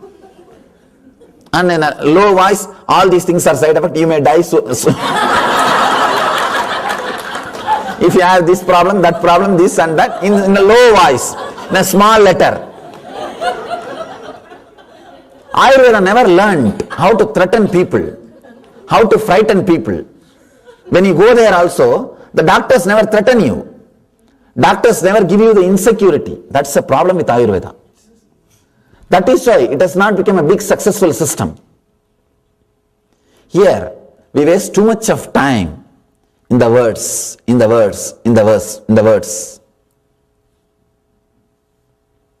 Now also I can see, when I said that in India means I would have said, I would have started with the word I am God.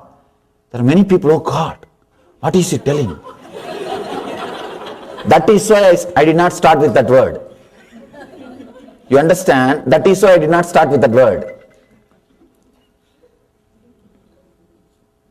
That is the reason you have to sit with me. And I have seen people, so many people, having the experience without going through any technique or program. Just the other day, one of our devotee, she passed away in US only. She has never done our program, NSP, but she has achieved far more deeper state than the people who have done NSP. Actually, I went to heal her, means just to bless her, before she passed away. After healing, I turned towards her feet and did namaskar. When I came out, these are only my close guys who live with me only can watch. These moments, devotees can't watch. One fellow is closely living around me. He asked in the car, what is this, Swamiji? You did namaskar to her, towards her feet. Why? And she has not done any program. All she has done is she heard about me and felt connected. That's all. She seen me only once. I said, why I did namaskar to her feet? In Bhagavata, there is a beautiful story. Krishna was painting the feet of Radha with Mehandi. Means that, whatever you call. Anyhow, Krishna was painting the feet of Radha with some decoration, cosmetics. Maybe those days, medicure and panicure. What do you call? Anyhow, that is the, what is the name? Pedicure. Anyhow, those days pedicure. So Krishna was doing that to Radha. These rishis, jealous fellows, and they were asking, what? How can you do that to a girl? You may be in love with her, but you are God. How can you touch the feet of somebody, some girl? It's too much. We can't digest this. Our God touching some girl's feet. Actually, their ego is hurt. They are touching somebody's feet and he is touching somebody else's feet. That is too much for them. Now it is like they are indirectly touching Radha's feet, which they do not want. See, that is the real problem. That is the real problem. And they said, how can you do that? Krishna says beautifully, understand,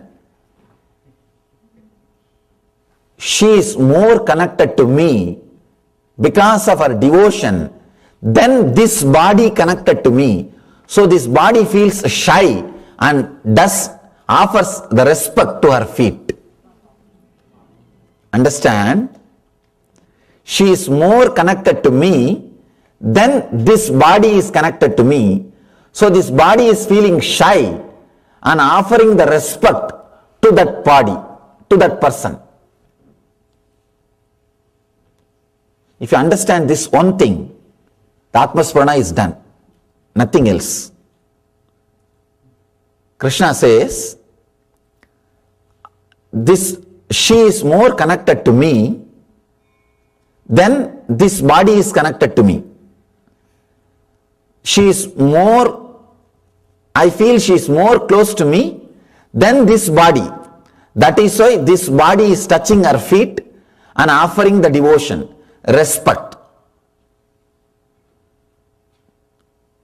This has got so many truths, this one sentence. One thing, he is beyond this body. Second thing, the feeling connected happens only by a deep trust or surrendering or relaxing. And the third thing, when devotion happens to you, you become much more than God. Understand? When a devotion happens to you, you become much more than God. That is what you need to understand by this one sentence, one statement. So I told the same thing to the person who was driving me. So I felt already that she is more connected to me than this body itself, just because of her simple faith and devotion. And the same way, she left the body so beautifully, so gracefully. So gracefully she left the body. She has not done any program. The only reason I can say, she is from the Indian tradition. She was not trained with the intellectual or the ways of the logic. Ways of the logic. One more thing, there are many people who are from India. Don't think you are from Indian tradition. No. You are not from Indian tradition. There are many people from West. Don't think you are just Western logic person. No. It is not based on the birth of the country. It is based on the being, the quality of your being. Do not think All the people who took birth in West are Westerners. No. And all Westerners who are here are Indians. That's why you are here. That is why you are here. And all the Indians who are here, don't think you are Indians. Relax. You are here. Don't think you are Indians.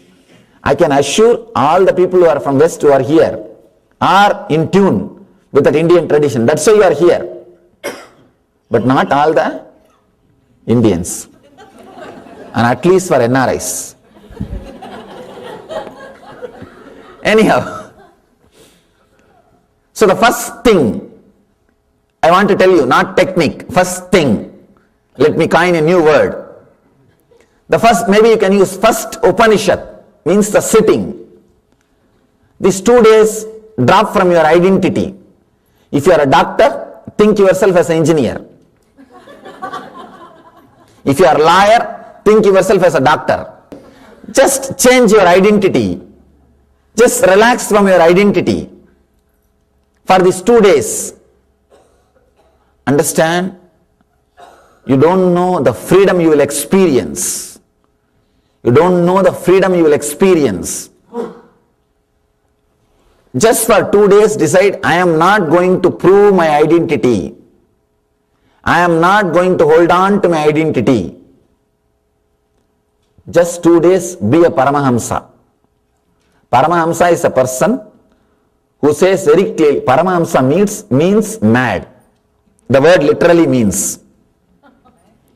Instead of society calling me, I myself say I am mad, so that I am free. No, I don't have to just follow one idea, one mold. I give only one guarantee, I will not hurt you, that's all. But I am not interested in proving any identity. I am not interested in proving any identity to you. That is why I don't even use the word Swami. The Swami word is associated with too much of identity, too many problems, too many difficulties. That's why I never use that word Swami. Paramahamsa means liberated. You can also live the life of liberation for these 2 days. For next 2 days, do not carry your identity. Means, try to avoid to sit with your family or friends, try even to avoid talking. Try to avoid talking, because if you start talking, you will have to bring the same identity back, and you have to talk in the same way, you will be in the same track. 2 days relax. Do not carry the identity. Do not carry your same stuff, ideas. Just be somewhere, just be like a vagabond. Hippies are the people who are very close to enlightenment. All they need is little meditation, that's all. That's all, nothing else. These 2 days, relax from the identities. Relax from proving the identity. Just be completely relaxed, don't bother. You will see so much can happen in you. So much of transformation can happen in you. You will be a new being, new person when you leave the hall. So great opportunity to sit, experience Upanishad. Now you are going to experience Upanishad. Such a great opportunity to experience Upanishad from the very source of the tradition. From the very source. From the very root. So, all you need is only one thing, relaxing from your identity. And if you don't have one, you are saved already. Half of the job is done. If you have one, then relax from it for just next 2 days. Nothing else to be told. You are ready. All you need to do is relaxing from the identity so that the Upanishad, the process itself can be started. The Upanishad can be started. Now, we'll start the first thing, initiation.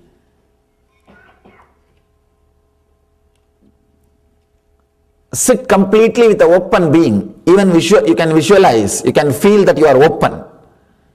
Visualize that you are completely open. Means like you are a flower, fully open, fully blossom, fully available. That you are totally relaxed. And just listen these few mantras. Understand? I am going to chant the Upanishad on which we are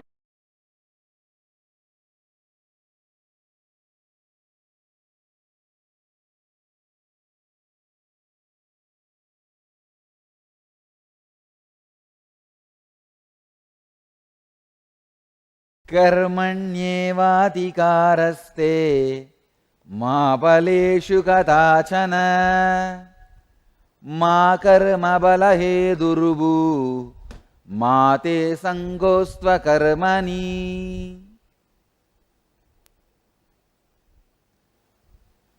You have a right only to work, but never to the outcome. Let not the outcome be your motive, but do not move into inaction. Your jurisdiction is merely in the execution, which is at one time or another measured by the reward. Let not the ground for the source of your action be the reward. Let your fight with non-performance be the standard of measure. Karmanye vadikaraste mabaleshu kadachanaha ma karma balahedurbuhu mate sangostva karmani. The sacred secret in this verse is Tyaga.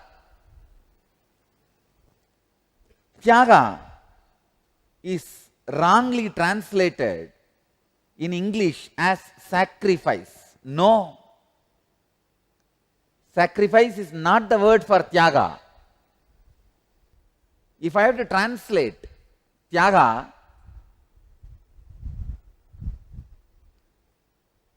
non-existence of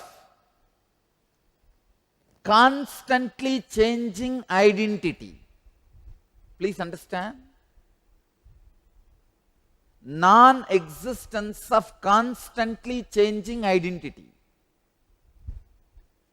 The moment you translate the word Tyaga into sacrifice, the whole sanctity is lost.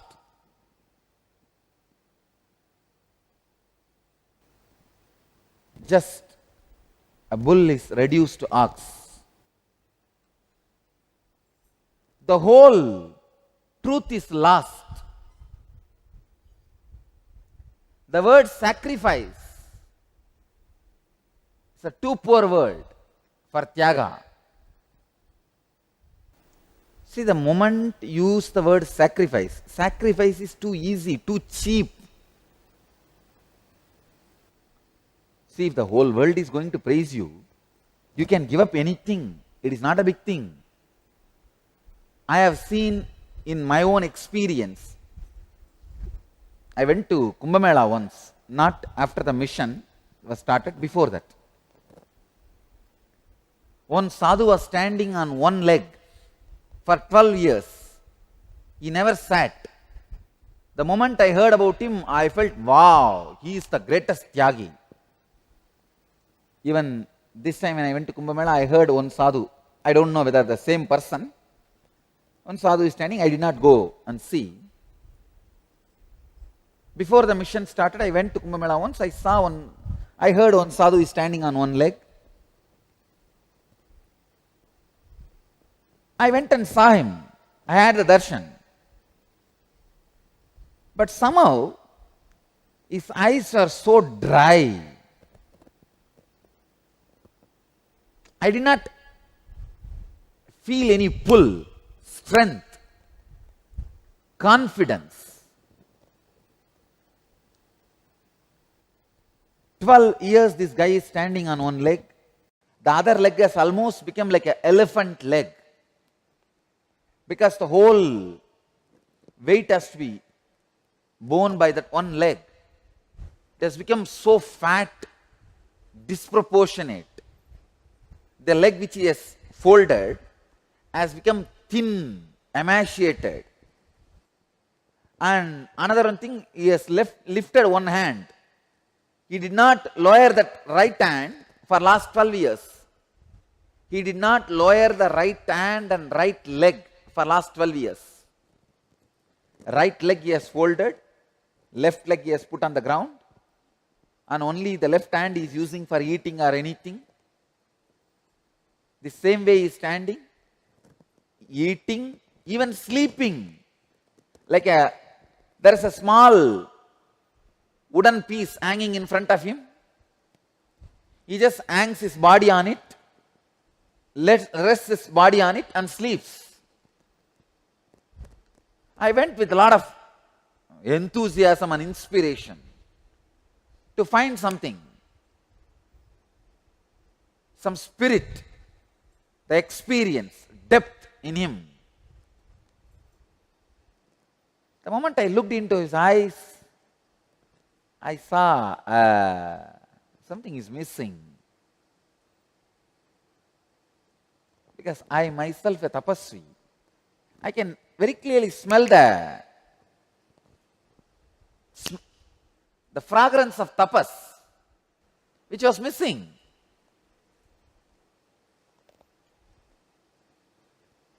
Anyhow, I sat near him. I always spend little time, have patience before coming to conclusion. Spent till the evening, did not get any glimpse.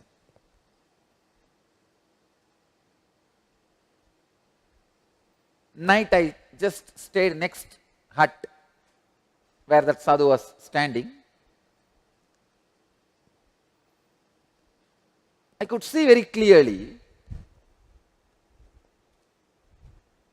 Once it became night, he started talking with his assistants who were taking care of him.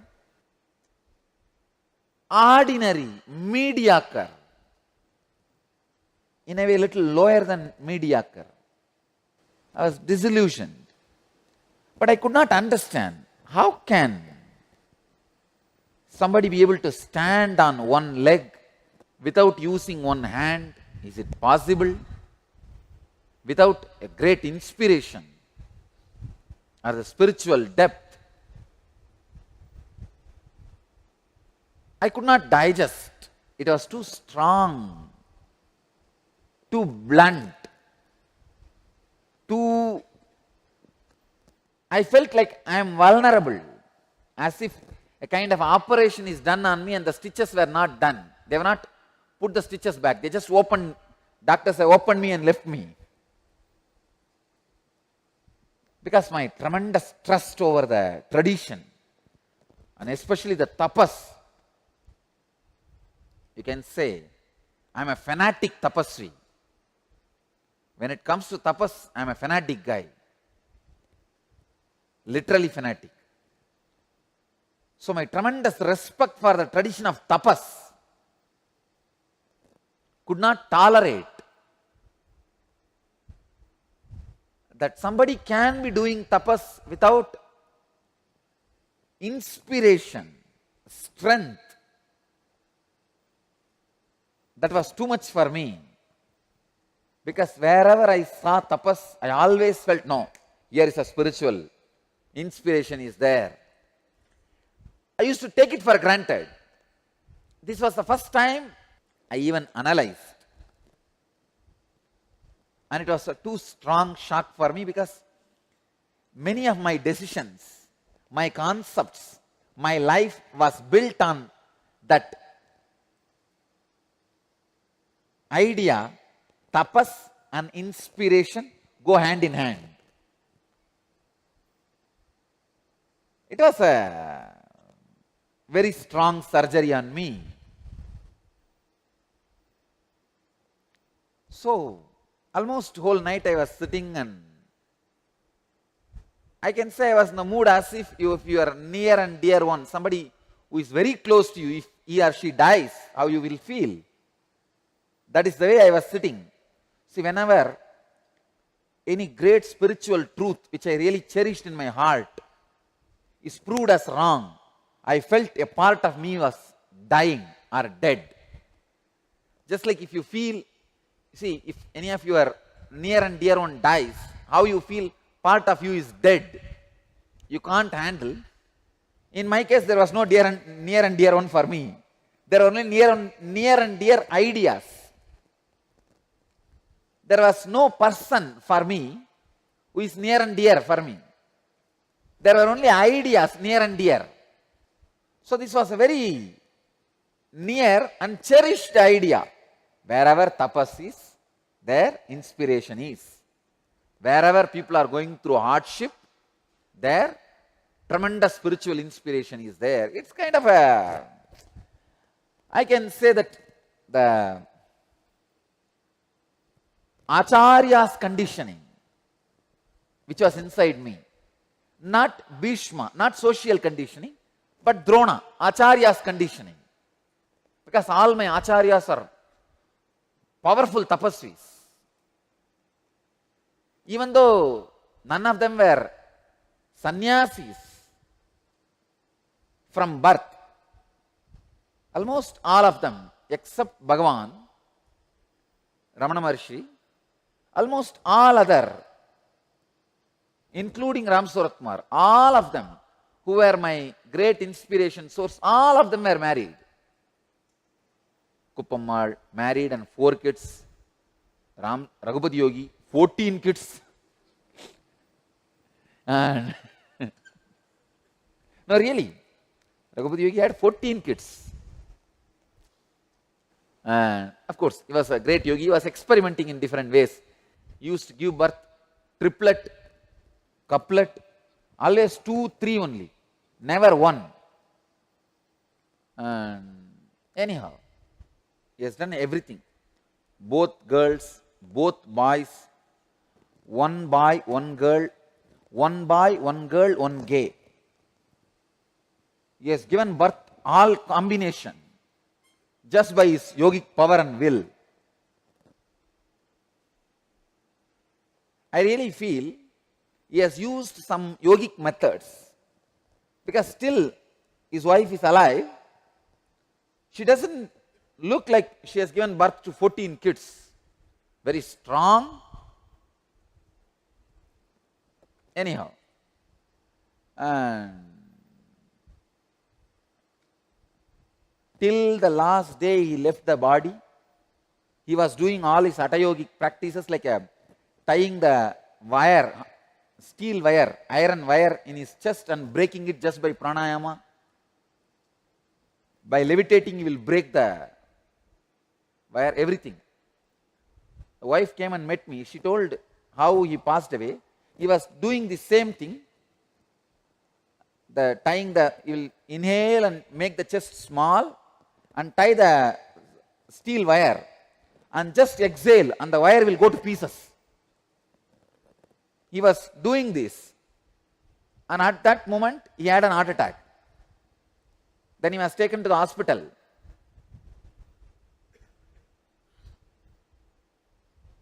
The hospital record says he had 42 heart attack in next 24 hours. 42 times. And he was not dying. The doctors have said, please take him home, he won't die. But next day on the right time, proper time, he woke up and opened his eyes and called all the people and told, I am leaving, and left the body. A great yogi anyhow. All of them are very fanatic tapasvis. Because of that Drona conditioning, tapas and inspiration, hardship and inspiration always goes hand in hand. Was the concept I was fanatically believing and very dear to my heart, and I was not ready to let go of that concept.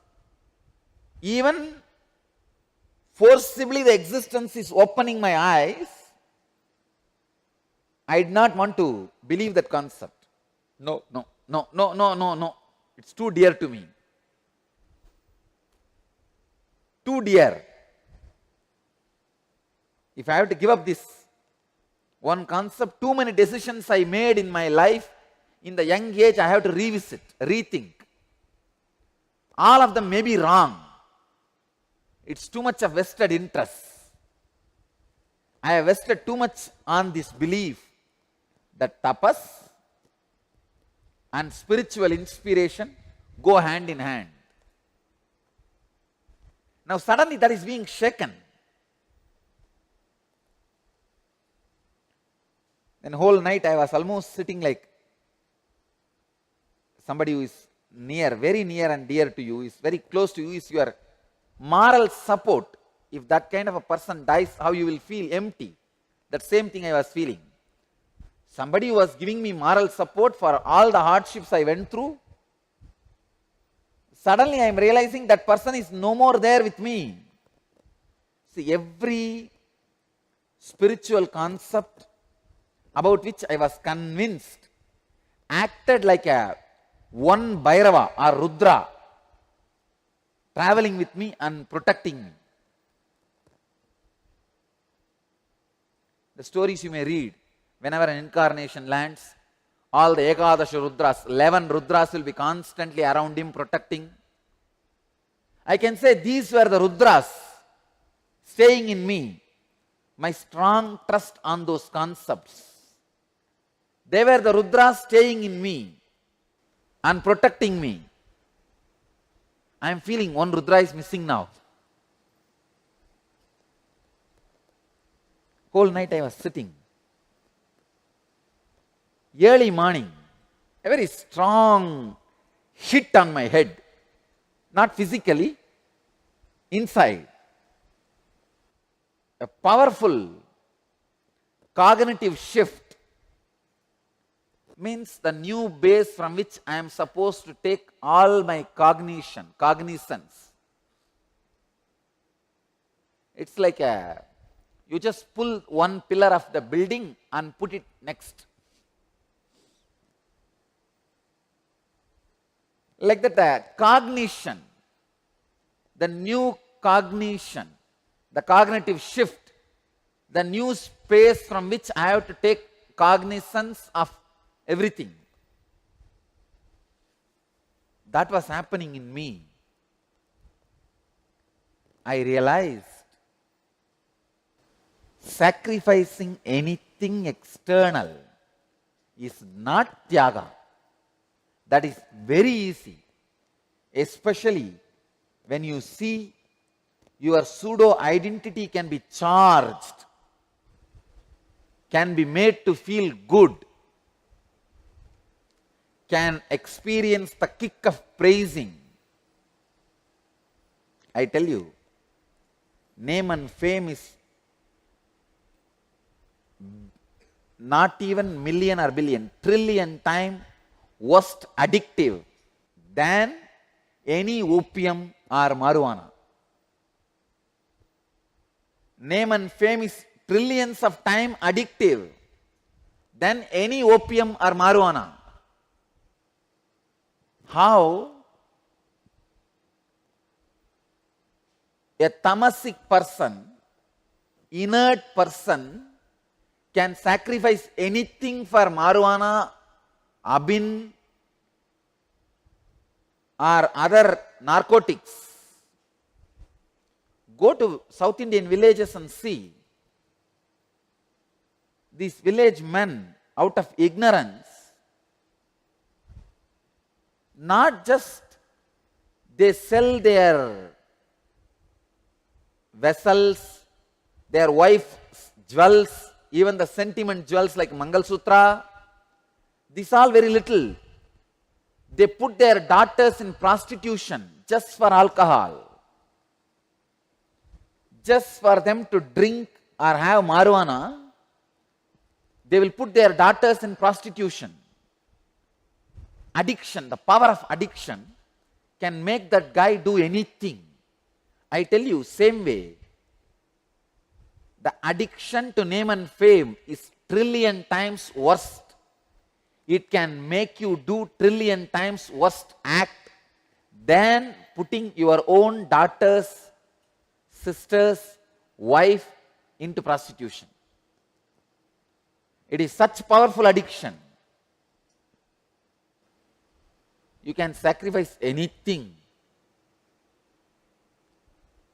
This man, whom I was telling, the sadhu was standing with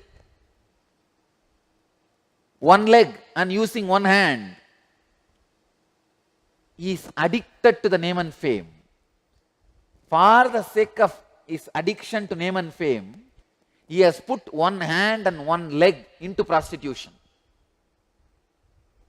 He has put one of his hand and one of his leg to something which should not be doing, which is not natural, because he is addicted to the name and fame. That is why I tell you, Tyaga, which Bhagavan is expressing in this verse, renouncing the constantly changing identity. I tell you, no other action can lead you to ultimate. Actions which are constantly reminding you to renounce the ephemeral, constantly changing identity, eternally ephemeral identity. This is the right word I will use. Nitya anitya identity. Nitya anitya ahankar.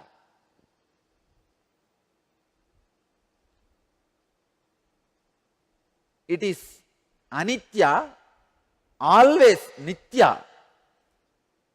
It is nitya anitya. Eternally ephemeral identity. The first question is from Ong Keen Ann, IA ID number 4, who's asking, Dear Swamiji, may I know the reasons in putting Vedic astrology in this inner awakening? May I know your opinions on tarot cards? As I know there is Osho Zen cards and other oracle cards. It seems like it will take a long time to learn astrology. May I know the best ways to learn astrology? Ong Keen Ann, IA ID number 4. Ong Keen Ann. First, he is asking, may I know the reasons in putting Vedic astrology in this IA? Because I see spiritual astrology helps many people to grow in right direction. Please understand, the spiritual astrology is not much about prediction alone. Prediction is one part. Counseling, just to tell what is going to come, incarnation is not needed. To help you to change or cross over, only an incarnation is needed. It is the right guidance and counseling. That is the reason, to provide the right guidance and counseling only, I have introduced spiritual astrology in this inner awakening. My opinions about tarot cards, please understand, he is asking my opinion about tarot cards.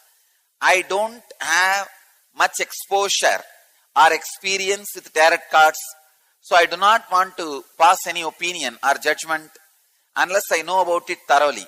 I don't have much knowledge about it. And you are asking about Osho Zen cards and oracle cards. To tell you honestly, I do not have much experience about all of them. So, I cannot pass any opinion. But if you still want to know authenticity of them, you better ask me in the Akashic reading. That time, I can straight push the time wheel and read out and tell you. That's it. And may I know the best ways to learn astrology? Again, I have not yet developed a course or a system to teach astrology. Maybe soon we will come up with some books and system to teach astrology. As on now, I am only able to give the spiritual astrology predictions and counseling. Next question. The next question is from Rajiv Ramnath, IA ID number 57, who's asking, my dear Swamiji, can you please elaborate on what a seeker undergoes during an identity crisis? How does one react to such a crisis? Can such a crisis bring about laziness or boredom? How does the seeker get past this stage in his spiritual seeking? Thank you, Rajiv Ramnath, IA ID number 57. Rajiv Ramnath. His question, Swamiji, can you please elaborate on what a seeker undergoes during an identity crisis? He undergoes everything other than clarity.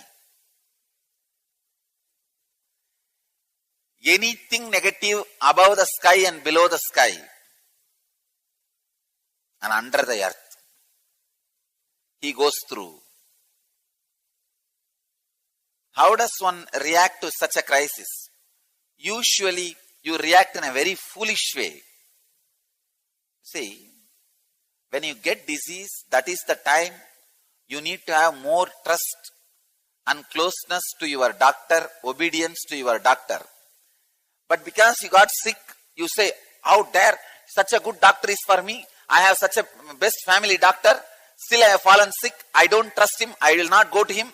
I will dump him. I will curse him. You escape from him. You don't trust him. You doubt him and you just completely move away from him. What will happen? Death. That is what usually people do when they have identity crisis. They say, what is the use of this great master incarnation in my life? All my life I was with him, I served him, I am his disciple, still he is not helping. You create your own theories, theologies and interpretations for my words. Suddenly, from your eyes, all my grace disappears. Till yesterday, what a grace, what a power, what an energy. Suddenly you say, he's not a handsome guy. And who wants to see him?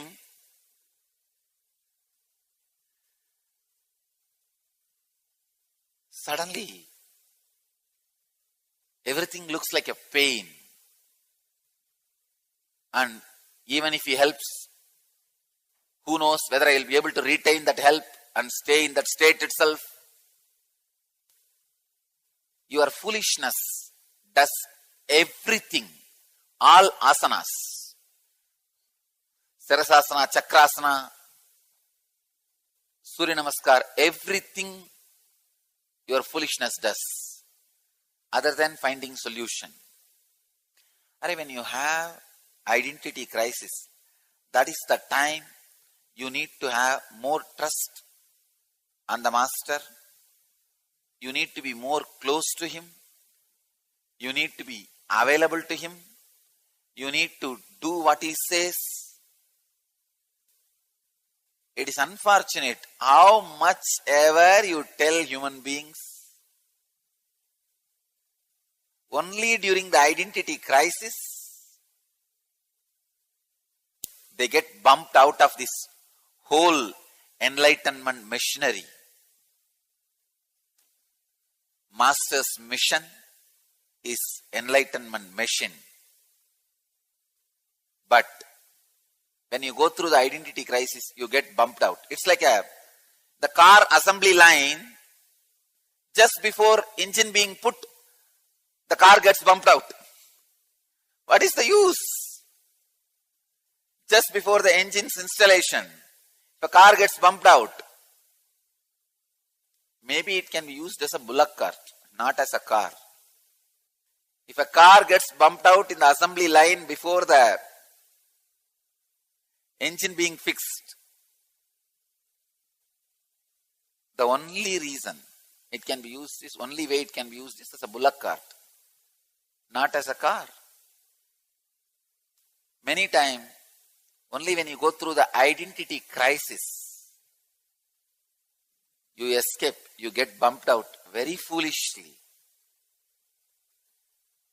You are asking, can such a crisis bring about laziness and boredom? What laziness and boredom? It will bring destruction. It's like you are asking, if I drink poison and don't take medicines, will I have boils on my skin? Will I have any ulcer in my stomach? What ulcer? You are going to have cancer. Come on. Boredom and laziness is very small problem. Please understand. Till you become one with the cosmic identity, your identity will be constantly going through a crisis. How can a straw which is floating on the ocean be safe, comfortable, settled? No. Till it disappears into the ocean, it cannot be settled. Identity crisis is a two-word. Identity itself is the meaning of identity crisis. You don't need to use two-word, identity crisis. If you just use the word identity, that's enough. Identity will have crisis, that's all. That is the truth. As long as you have identity, it will have crisis. Normally, in the society, when you have identity crisis, you always have escaping routes, exit routes. TV, in TV itself, 200 channel. Only in India, 676 channels are there. Anyhow, hundreds of channels. If not, then pay-per-view, movies, on-demand shows and programs. If nothing is working, then internet. There is so much. Escape route, exit route is there for you. That is why you manage the identity crisis. Like, you don't allow yourself to be same spot, you just move. Check, and try to relax. There also again, a wave attacks you. And again, it's like a straw being pushed and pulled by the waves in the ocean. Slowly that straw goes and hides itself near a boat, small boat. So for 5 minutes, no waves attacks the straw. But after a few minutes, the boat moves. Then again the straw is pulled and pushed this side and that side by the waves. Again this fellow goes and hides behind another one small boat. These boats behind which you hide is this entertainment programs. All the methods you use to change your mood, whether it is alcohol, smoking, TV, newspaper, knowing about others, peeping into others' bedroom. No, really. The sickness of peeping into others' bedroom, I don't know when human beings will lose that. You can peep into any number of people's bedroom and entertain yourself, engage yourself, but the identity crisis is not going to leave you. The moment that boat moves, again the waves are going to attack you. Till the straw disappears into the ocean, identity crisis is not going to be solved. So I tell you, identity crisis brings not just laziness and boredom, it brings destruction. Identity crisis, not handled properly, is equivalent to drinking poison. Rajiv is asking, how does the seeker get past this stage in his spiritual seeking? The only way, you should strongly decide, only during all my confusion and difficult moments, I will not leave the master. During the most difficult, confusing, identity crisis moments is the time I should be with him. I should be around him. I should not be disconnected. Take this decision strongly. Just day before yesterday, I received a message from one of my brahmachari who is staying in Chennai. He received a call from one ex-brahmachari who ran away and got married. I told him, if you want to get married, marry. But after marriage, be here in the ashram till you settle down in your life. But that poor fellow, he did not have guts to tell he wants to marry. He ran away and married. Now he is calling this brahmachari and crying profusely. He is begging, just talk to me at least. But what this poor brahmachari can do? He can only listen to the cry. Nothing else. Understand? When the identity crisis happens to you, decide strongly, I will not leave the master. Somehow hang on. You may not get the AC compartment or the first class, second class. Even if it is that third class unreserved compartment, sitting in the bathroom without fan, or hanging on the bogie, sitting above, below, or hanging anywhere is okay. Hang on. Don't miss. Even if you are one in this, continue to hang on. Hang on. Don't miss. I tell you, especially during the identity crisis, that is not the time to miss. That is not the time to leave. Hang on. You will see. You save yourself. I really tell you, the best way for a seeker to get past in this stage in his spiritual seeking is to hang on to the master. Just make sure you don't get down from the train, that's all. Whether you are in the AC, first class or second class or third class bathroom without fan, or you are hanging, hang on, you will reach it. Whether you are in first class or third class, you are going to reach the same place, don't worry. It is not like Indian Airlines.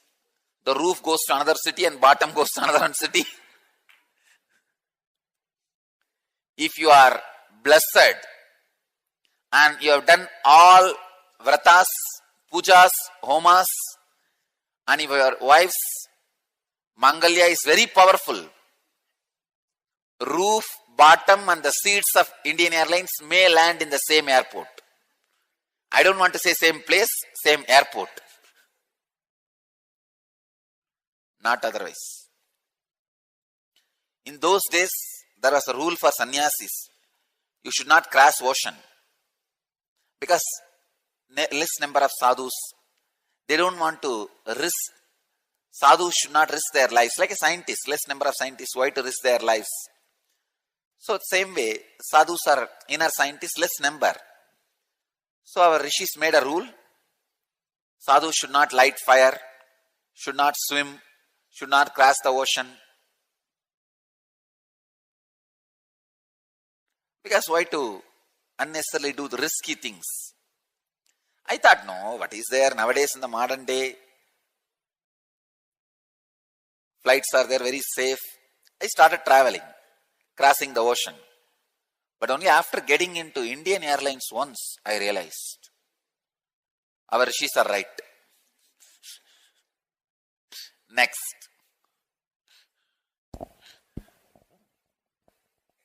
This is one more question from Rajiv Ramnath, IA ID number 57. He's asking, my dear Swamiji, with any kind of intermediate milestones crossed by a seeker, what motivates him or her to seek for the next higher experience? Is there a danger of stopping at the intermediate step, since every step gives joy to the seeker?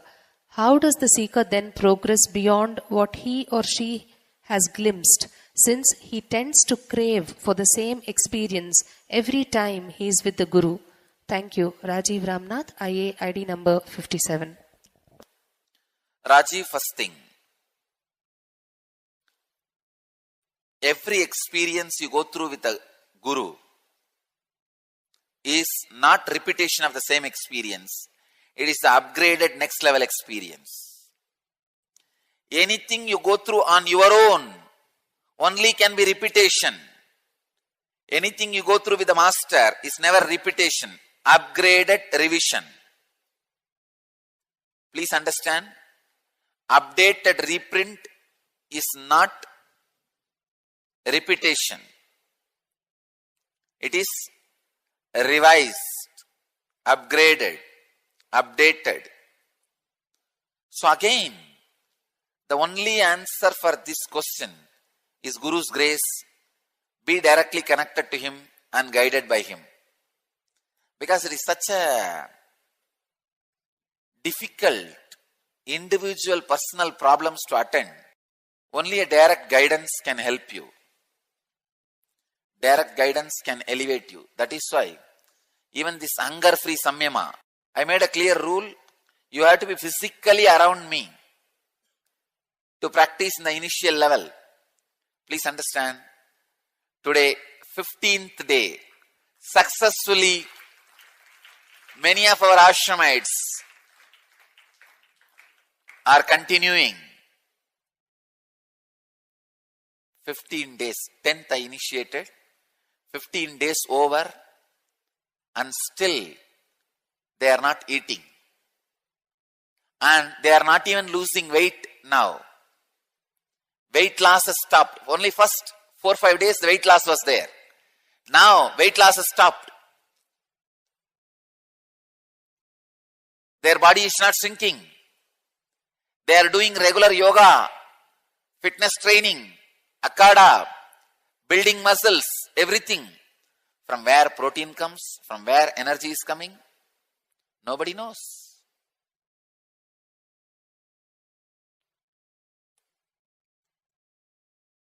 So seeing this few of our devotees and disciples started in their own place, of course, is sincerity is appreciated, but you need a personal guidance. You see, every day I make sure I see all of them at least once and ask them, do you feel hungry?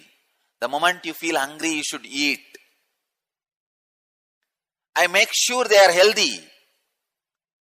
They are all right. They are living their routine. There is no heat in their body. There is no bias in their body. And they are medically safe. Their health is not getting disturbed. But if you are physically away, I will not be able to constantly monitor. You need a constantly monitored, taken care during these samyamas. So what you are asking, Rajiv, this space is also this kind of samyama space where the person is directly attended, taken care. So by the end of this year, we will have at least 100 people. Earlier I planned 10 people. Now I see the way it is picking up. The fire of initiation spreading. At least 100 people I will be able to put in front of scientists. Test them. They are not eating anything. They are alive. You put them under camera, surveillance, medical test, do anything you want. Because I saw successfully the DNA which is responsible for making energy out of air and sun rays, sunlight is already awakened in many of these sadhakas, seekers. In many of them, that DNA is awakened. So now I am confident to put them in front of scientists.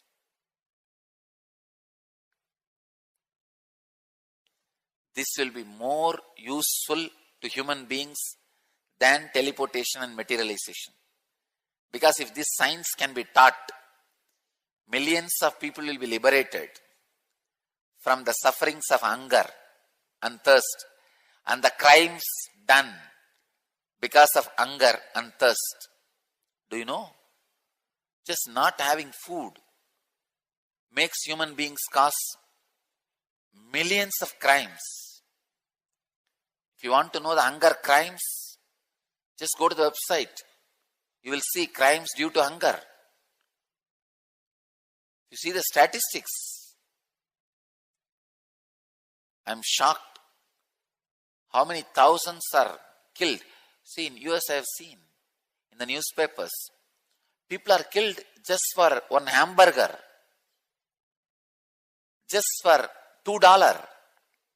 Nothing, hamburger, just for a pizza. It is so unfortunate. People have to kill others for their food. I heard in Toronto temple, a thief entered and took all the undi money, but very peacefully went away without disturbing anybody. I told them, start giving food for whoever comes. Then this problem will be avoided. Toronto, start giving food. And you guys will not have any problem. Just for food only you are stealing, nothing else. Because in the temple, what will you get? Maximum few dollars. If we can teach to humanity to be hunger free, food free, thirst free, I can tell you, that will be breakthrough in the human consciousness. I think I am already successful. We only need to put it in front of scientists and should develop a methodology to reach out to masses. Only that too. But this subject is such a self-propagating subject. I don't need to do marketing. It will market itself. Sada Shiva Samarambam Jnana Sambandacharya Madhyamam Asmadacharya Paryantam Vande Guru Paramparam. I welcome you all with my love and respects. Today, Nirahara Samyama, successfully 5th day running, and the Samyama 19th day successfully. In Bhagavad Gita, 6th chapter, Dhyana Yoga, 10th verse. Yogi yunjita satatam atmanam rahasi sthitah ekaki yata chittatma nirashira parigraha. Yogi yungita sadatam atmanam rahasi sthitah ekaki yadachittatma nirashihi aparigraha. The one who feels the same towards an affectionate person, a friend, an enemy, the indifferent, the neutral, the hateful one, the unfriendly, the noble one, or a sinner. Yogi yungita sadatam atmanam rahasi sthitah ekaki yatachittatma nirashir aparigraha. The translation: the contemplative sage, saint, having subdued his thoughts and character, his identity being free from desires, with an attitude of renunciation seated within oneself in aloneness should continuously connect with higher consciousness by unclutching. The Jivan Mukta, having subdued his thoughts and character, identity, being free from desires, with an attitude of renunciation, seated within oneself in aloneness, should continuously connect with higher consciousness by unclutching. Now Bhagavan actually enters into the straight technique of unclutching. Yogi yungnita satanam atmanam rahasi stitaha. Having subdued his thoughts and identity, being free from desires, I tell you, subduing identity, subduing thoughts anybody can do. It's not a big thing, I tell you. Thoughts can be reduced very easily with any simple technique. I know one sadhu. I have seen him day in and day out in Rishikesh. Whole day, the only work he will do is wash his kamandalu, the water pot. It will be just shining.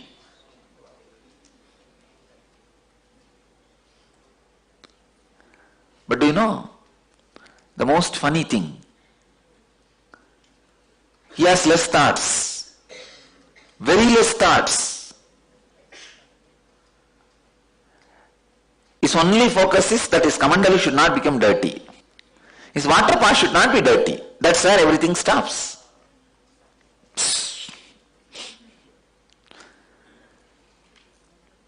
Any simple technique, even technique like washing your water pot, can bring your thoughts down.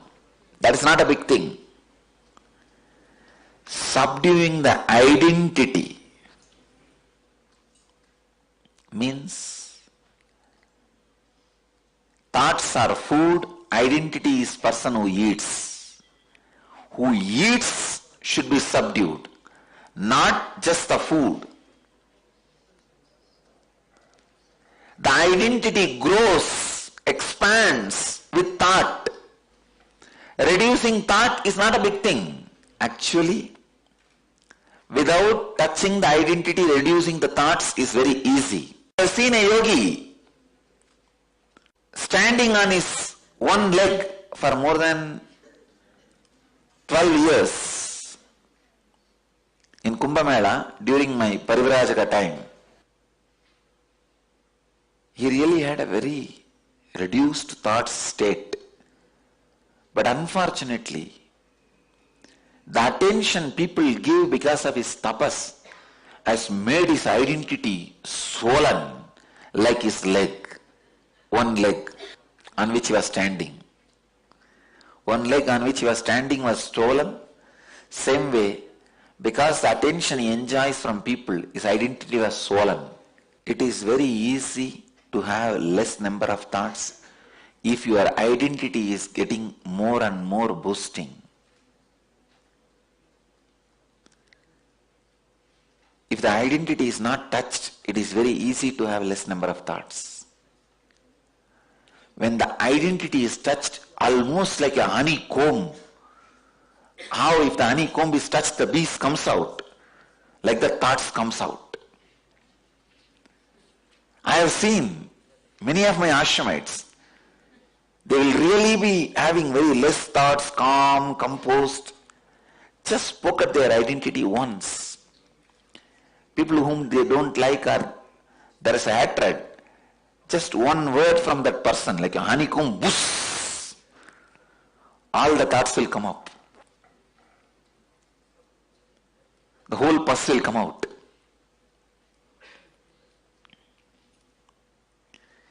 If your identity is not touched, having less number of thoughts is not a big thing. Once, Kuppamal, my mentor and guru, she was really worthy of that word. Vibhudanandapuri. She told me that you need to learn how to drop the identity. 15-year-old boy, what will I understand?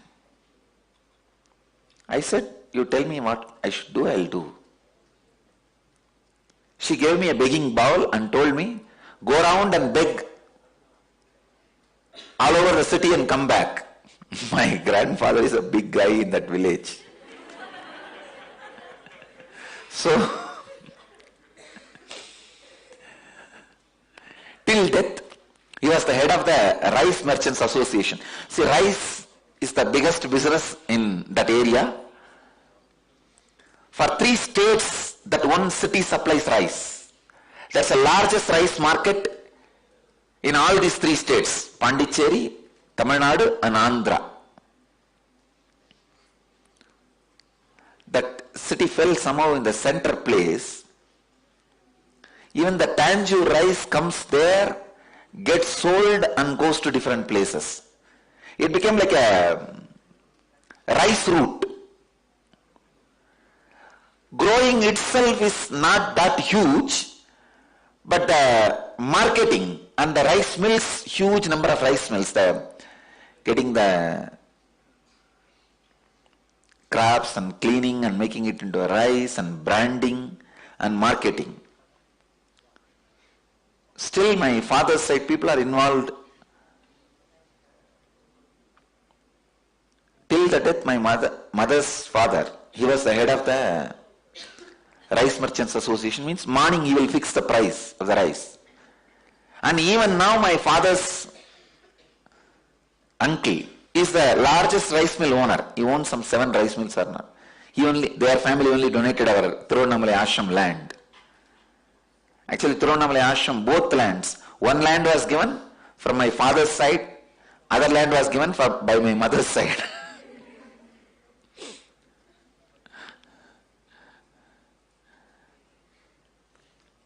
Pre-monastic relatives, they gave the land. They donated both the properties. Anyhow, rich guys, rich family background.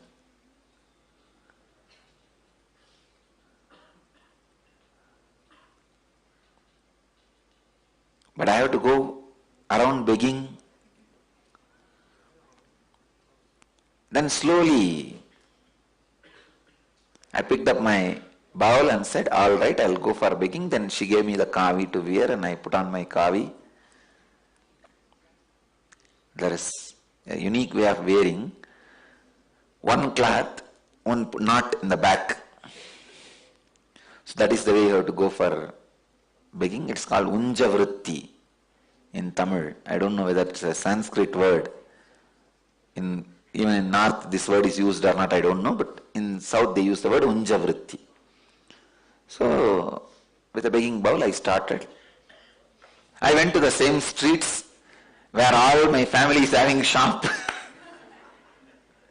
Pre-monastic family, they all have their different shops, rice. They're all into this business, rice and cooking items, dal, oil, all this, like a general store.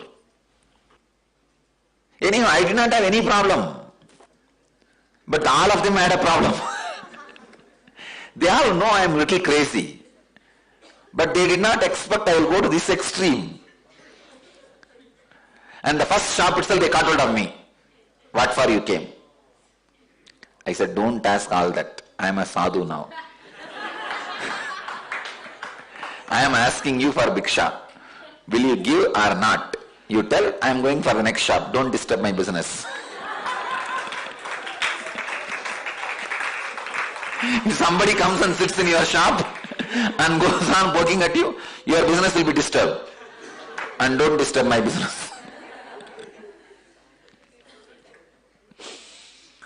Then finally, my grandfather's shop, he caught hold of me and said, how much you need to stop this begging?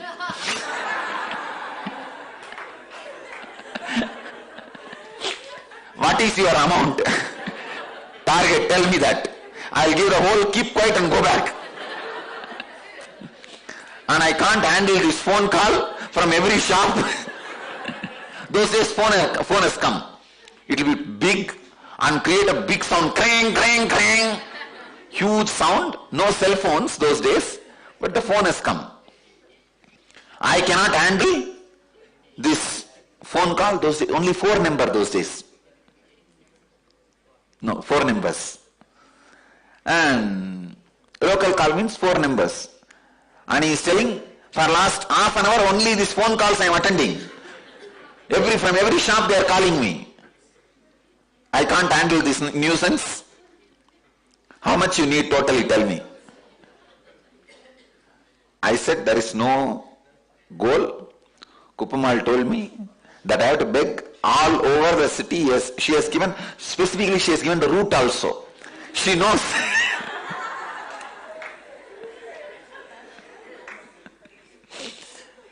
And I did not have any problem. Finally, he said, talking to you is no use. I will call that old lady and talk to her directly. Raghupati Yogi is very close with my grandfather. So immediately he sent a person to get Raghupati Yogi.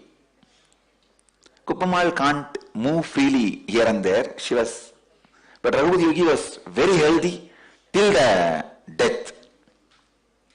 So he sent a person to bring Raghupati Yogi so that I can be advised, I will stop this. But before he could come, I left. And I went round. There was a shop. My classmate, it is her father's shop, a girl, my classmate. So I am going and standing there. She was also sitting in the shop. And she said, "You've gone completely crazy. You became mad. And now you are begging also. I told you so many times not to go to that lady," means Kupamal. "Be with that old lady continuously. Now you see you have become beggar." I tell you, I could see very clearly the body which is standing and begging is different. I am different.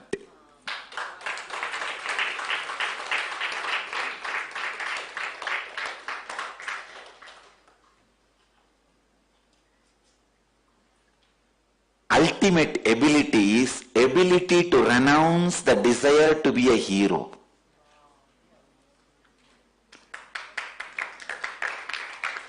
Ability to renounce the identity. I tell you, it is that training which protected or still protects, saves me during this whole identity crisis. See, the attack on me was not defamation. It was literally creating identity crisis. Please understand. Defamation is different. Trying to create identity crisis is different. Attack on me from 2010 is not just defamation. Trying to create identity crisis. Trying to completely confuse people about who am I, who I am. And they tried their best even to confuse me. See, if constantly 3 years somebody tells you you are a cheat, you are cheat, you may start thinking, am I really cheating? You may start thinking when you sit in the morning Pada Puja, people are worshipping me. Am I really cheat? Not once I doubted me. How can I doubt me? It seems somebody who left the ashram, one ex-brahmacharini, was telling another one devotee, If people put complete faith on me or you, even we can heal. I was laughing. Even you don't put your whole faith on you. Who will put their whole faith on you?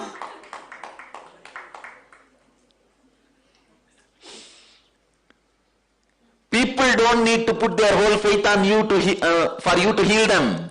You need to put your whole faith on you.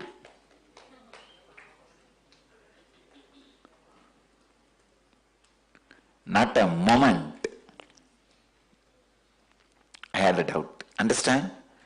It is very easy to live even if the whole world doubts you. It is impossible to live even if you doubt yourself for a moment. You can't live if you doubt yourself. After all this, I have not doubted myself for a moment because I have experienced myself. I have seen the beautiful side of me, the graceful side of me. When I saw the graceful side of me, I just fell in love with myself.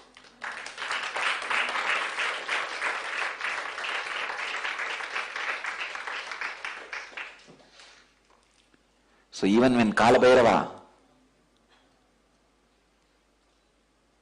decides to punish people, I can see very clearly, it is because of his compassion to the larger part of humanity. And these people are begging punishment. What to do? They are not ready to keep quiet. I have seen the most graceful side of me. Never, never, never have a doubt. Neither had nor having will never have. I could see very clearly.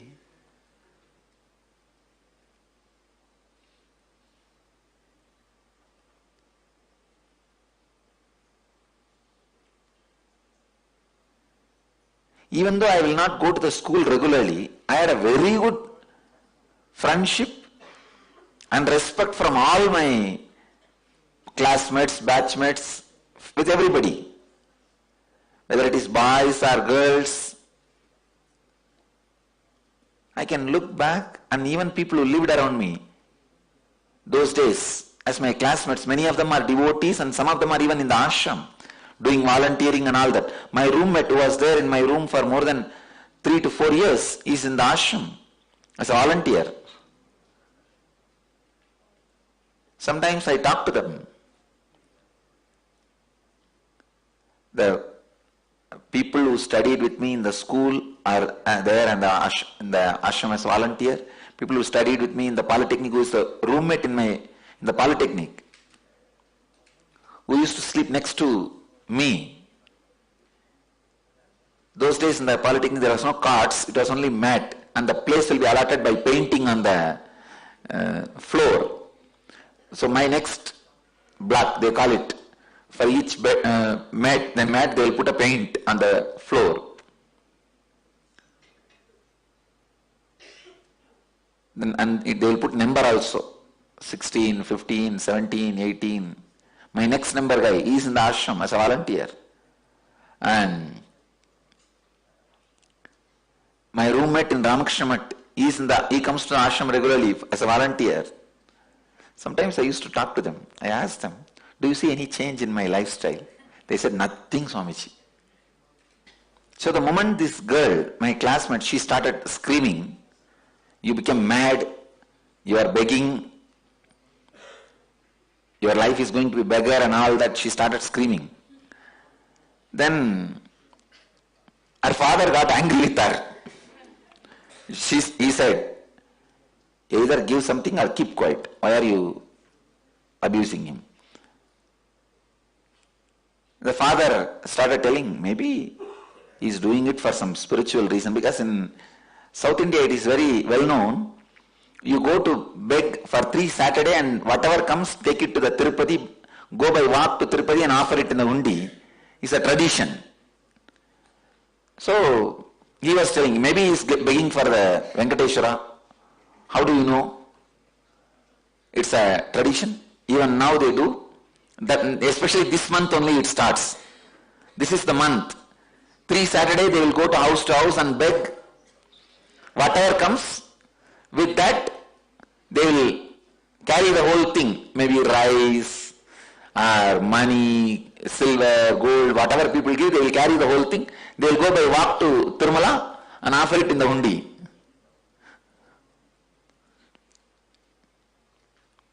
Anyhow, I did not bother. When I finished the whole thing and came, she asked me only one thing. She was sitting in the house, I don't know who gave her a report. She asked me only one thing. How did you feel when people were screaming at you?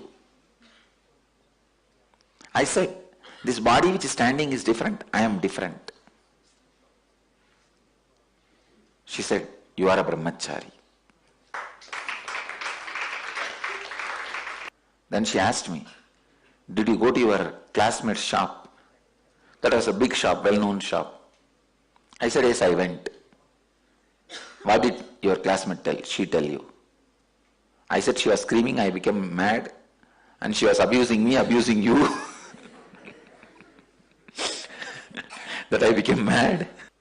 She asked me, what did you feel exactly at that moment? I said, I was very clear.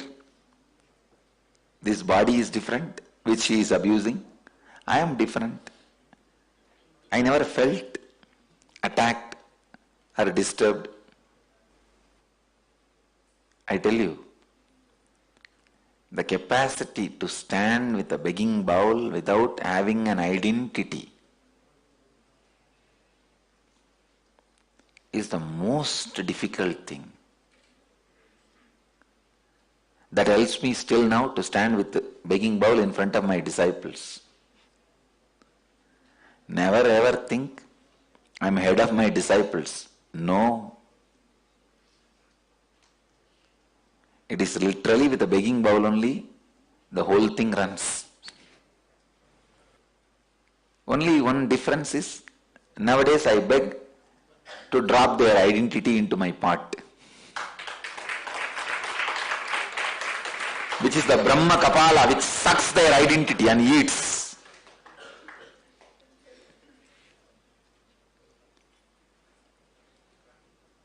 Few days before, I was telling you one important thing. The ability to give up anything. And today I tell you, you are a sadhu only if you are able to touch anybody's feet, whoever you feel is your enemy. I have seen sadhus giving up multi-crore properties in their hometown, leaving everything and going to Himalayas. And there they will fight a small place where they sit and beg or eat their food in the ashram or bandara or in the temple. Now I know one fellow is from Coimbatore Counter community. He left a property, big property near a place called Sulur. He is a sadhu now in Rishikesh. There is a Kartikeya ashram there, which is in the name of Subramanya. He left crores of property here and went away there to become a sadhu. There I saw him fighting for the place in the bandara. I laughed. I tell you, when I made a statement, all my sadhus, all my ashramites should practice this habit of non-possessiveness. Anything is around me belongs to whole world. Anybody wants, they can take it. Same way, a sadhu, all my ashramites, please understand, this is the instruction to all the devotees, viewers, visitors. But this is the Guruvak for all the ashramites and sadhus and sannyasis and jivan muktas. Understand, I am spelling it out very clearly. Ability to drop your identity in front of anyone is the quality of sadhu. And I wanted this to be a guru walk to all my ashramites. What is there? You think all the abuse I am going through, I am worthy of it? It is excess being done on me. But that is the way life is. That is the way humanity is. That is because you did not become enlightened few thousand years before and serve the humanity. I am struggling all alone.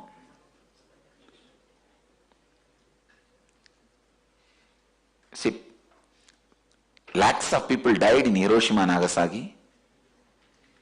All the people who are dead, are they worthy of the death? Now hundreds, I don't know, hundreds, maybe 50, 60 people, I think, died in Sivagasi. Do you know the funny thing? It's of course not funny thing, terrible thing. In that whole group of people who are dead, I think 56 or 58, I don't know the exact number.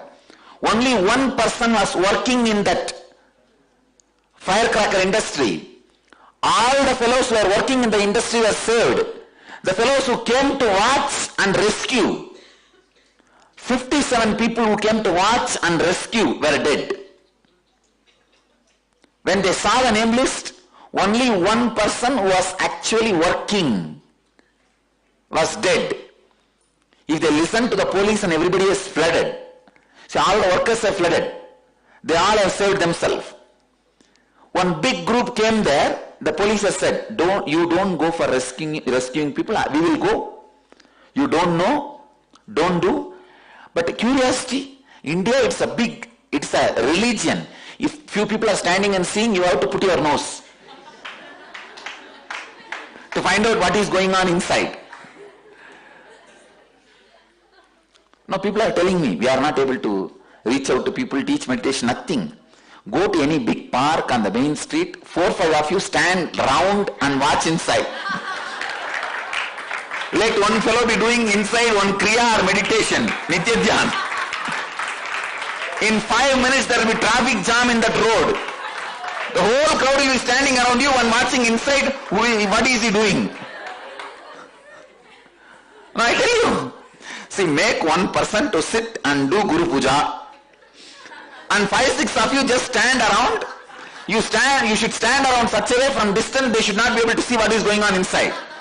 Only when they come near and put their head, they should be able to see what is going on inside. Stand like that. It's a powerful technique. You try. All you need is 5 people. 1 to do Guru Puja, 4 to hide and stand. In 10 minutes you will see the whole street traffic jam, the whole crowd will be standing and watching what is he doing. Till the end of Guru Puja, he should not open his mouth to answer any question. And I tell you, not a single fellow will leave.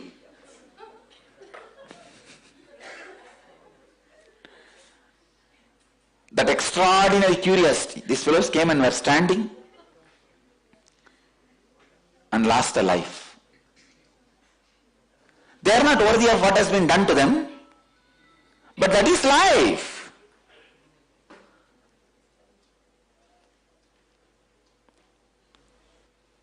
Standing up even when the life and humanity does not behave dharmically to you is Jivan Mukti. Standing up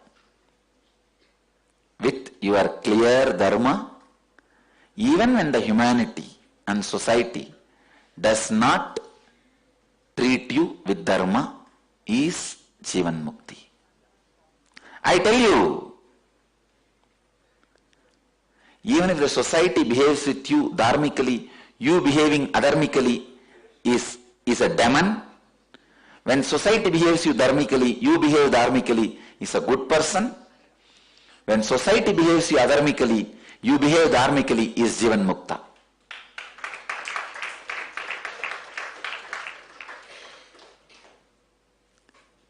Even if the people around you, when they don't behave dharmically, stand up on your dharma. That is what is subduing the identity.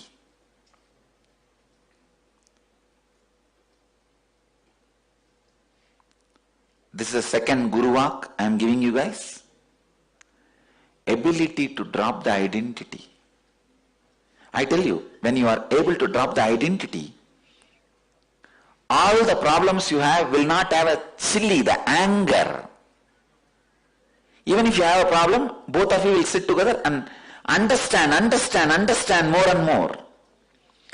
Every interaction with other person should create more intimacy, more trust on that person over you, more trust for you over that person. If your every interaction with every individual creates only trust on both sides, you are free from identity. I tell you, you are a Jivan Mukta. You are a Jivan Mukta.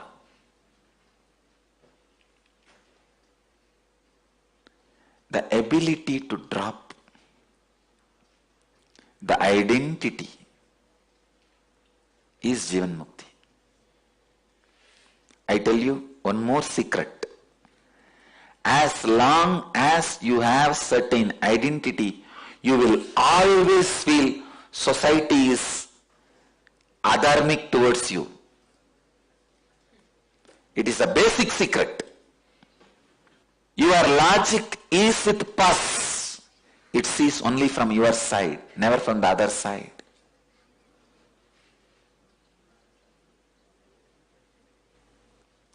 If I judge whatever is done to me by the society is adharmic, my logic becomes logic with pus. Fortunately, I never judged.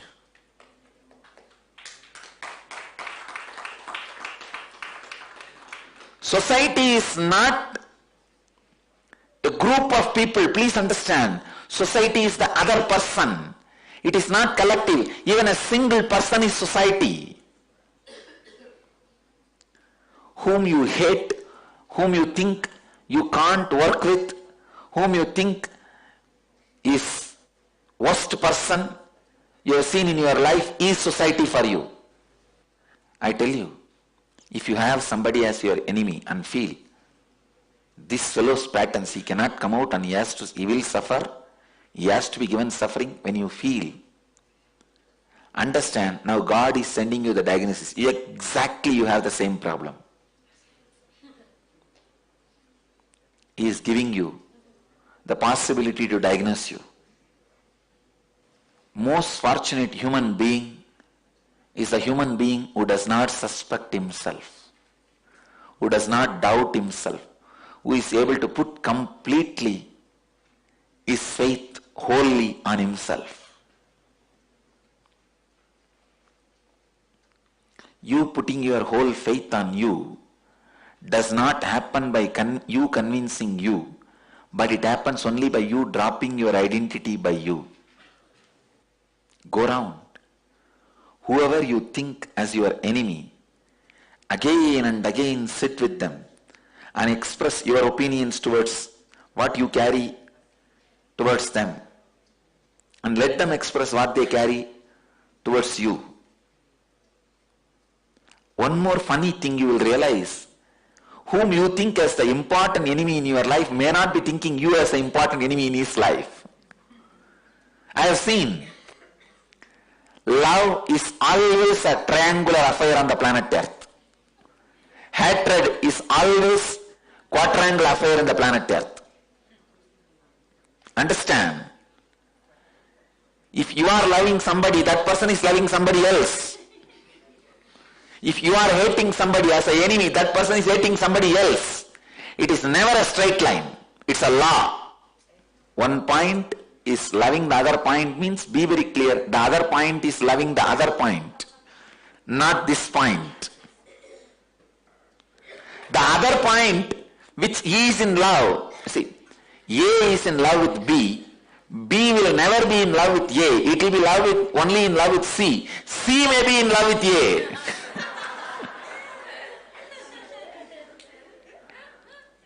And same way hatred. A may be having the enmity towards B. B may be having the enmity only with C, never with A. Even if the B wants to have enmity with A, it will have in his heart only C as an enemy. C may be having enmity with A. Please understand, it is a law.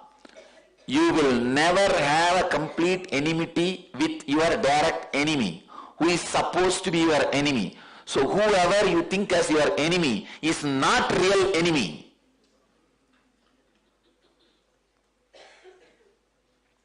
It's a law. These are all sarvabhaumya, universal laws.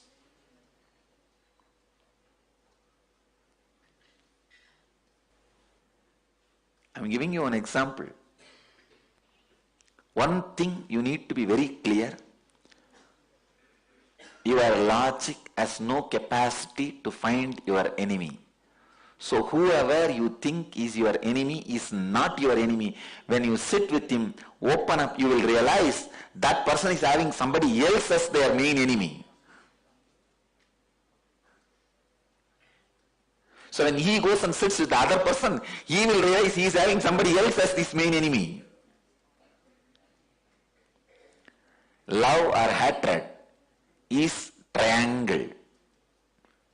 In the planet Earth, neither love nor hatred is straight line. Only when you become nobody, you become center of millions of people's love. And same way, millions of people's hatred. But you neither love them back nor hate them back. You are just a black hole sucking the whole thing, where they disappear. I tell you, whether by love or by hate, if you come near me, you are gone.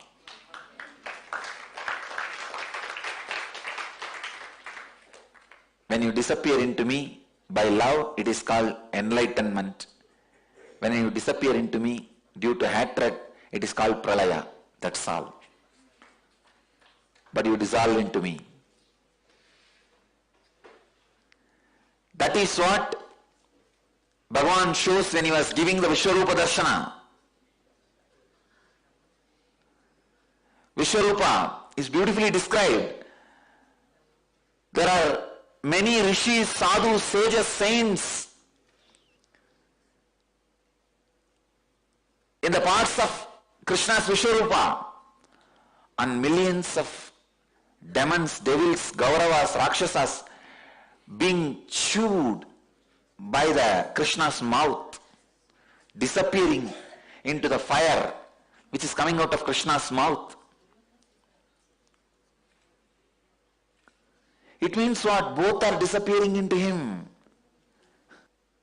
Ability to give up the identity, subduing the identity. Even in the worldly life, even if you say, practically I have to see, I am talking to you, understanding all the practicalities. Please understand, whoever is listening to me, to all of you I am telling you very clearly, I know all the situations you would have gone through, going through, will go through. With that authority I am telling you, this truth which I am uttering is the truth for all of you at all times to be practiced, to be lived, not to be compromised at any time, what you call as practical situations. what Swamiji said is right, but in this situation, even if he was here, he wouldn't have behaved like that. He wouldn't have given up his identity. I know. Go to hell.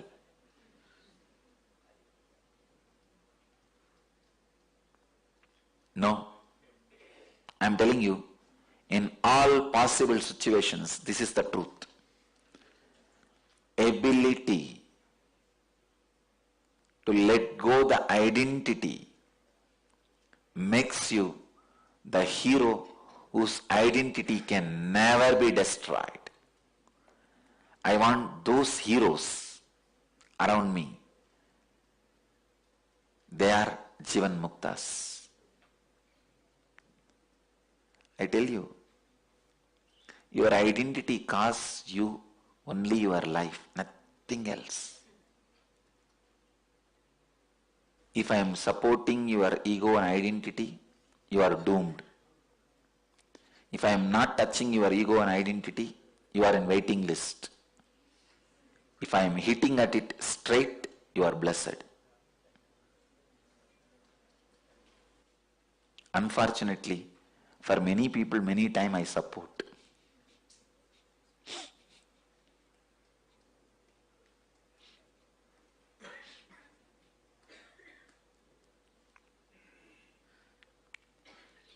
It is the identity with which your heart associates yourself.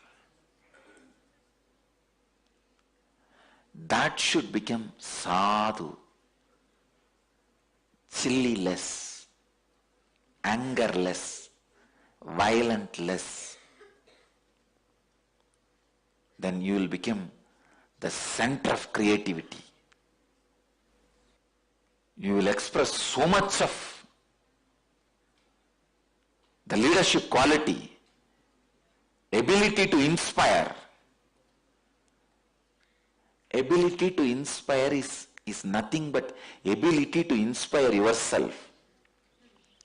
Early morning, 6 o'clock, if you are able to inspire yourself to get you out of your bed and go to Akada and do the yoga, you will have the ability to inspire others. That's all. The ability to inspire can never be a cunning technical game. No. If you are able to inspire yourself to come and sit for the satsang every day and listen to these great truths and live this, you will be simply able to inspire your subordinates, your assistants, and make them do the job as you want, and you will be able to lead them with an inspiration. Morning, when you wake up, see your mood. Are you getting out of your bed and going to Akada because Swamiji will fire you? I tell you, all your subordinates are going to be working around you just because you fire them. Never inspired way.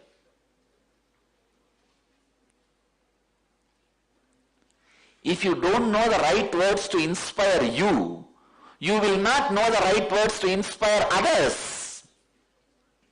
There are many, I don't get their darshan at all in the morning. Understand? If you are able to inspire yourself to drop the identity, you will be able to inspire everyone to drop the identity. I tell you, in the love, you are hitting the wrong wall. In the hatred, you are hitting the wrong wall. In the love, you are in love with somebody and you constantly go towards that person. And suddenly you will realize that person is going towards somebody else.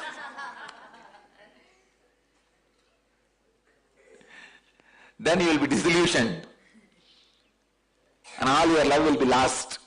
Same way only I tell you. In the hatred also you are traveling towards somebody and that somebody will be traveling towards somebody else. And suddenly you will be disillusioned and you will say, oh God, I wasted my whole life on the hatred with this fellow. For example, A hates B.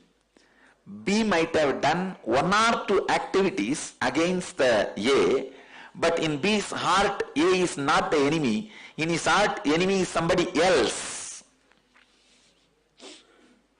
She is the enemy. This is the way the whole world goes on. When you love the person and that same person loves you back to the same amount, what happens is enlightenment through Tantra, union. When you hate somebody and the same person hates you in the same level, what happens is pralaya. But unfortunately, both does not happen in the planet Earth at all. Very rare. If I have to give one example, two persons loving each other the same amount, falling in love with both equally. I can give the example of Shiva and Parvati, Radha and Krishna, Sharada and Ramakrishna. Rarely, that's all. Not even a handful. I don't even have one example of that two person hating each other. At least for love I gave 2-3 examples. For the hatred I don't even have one example. Because Sumbas, they were in love with Parvati, but Parvati had enmity towards Sumbas.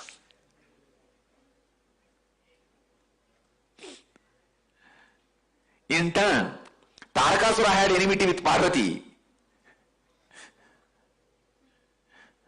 Parvati did not have enmity with Tarakasura. I tell you, whoever you think as your worst enemy are not your enemies. Who thinks you as the worst enemy will never be felt by you as the worst enemy. Because the enemy or the friend is based on your perception, which is itself is unstable. You are constantly building multi-story towers on the earth, which is going through earthquakes. It's a technical term. Tectonic plates. You are building skyscrapers on tectonic plates.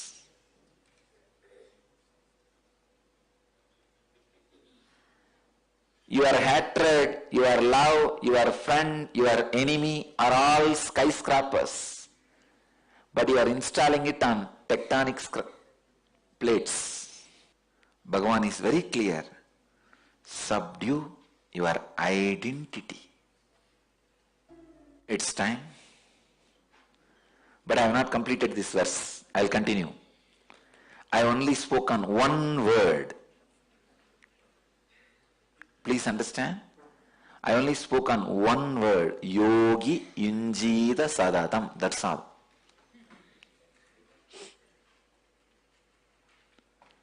Because this one understanding is the biggest problem.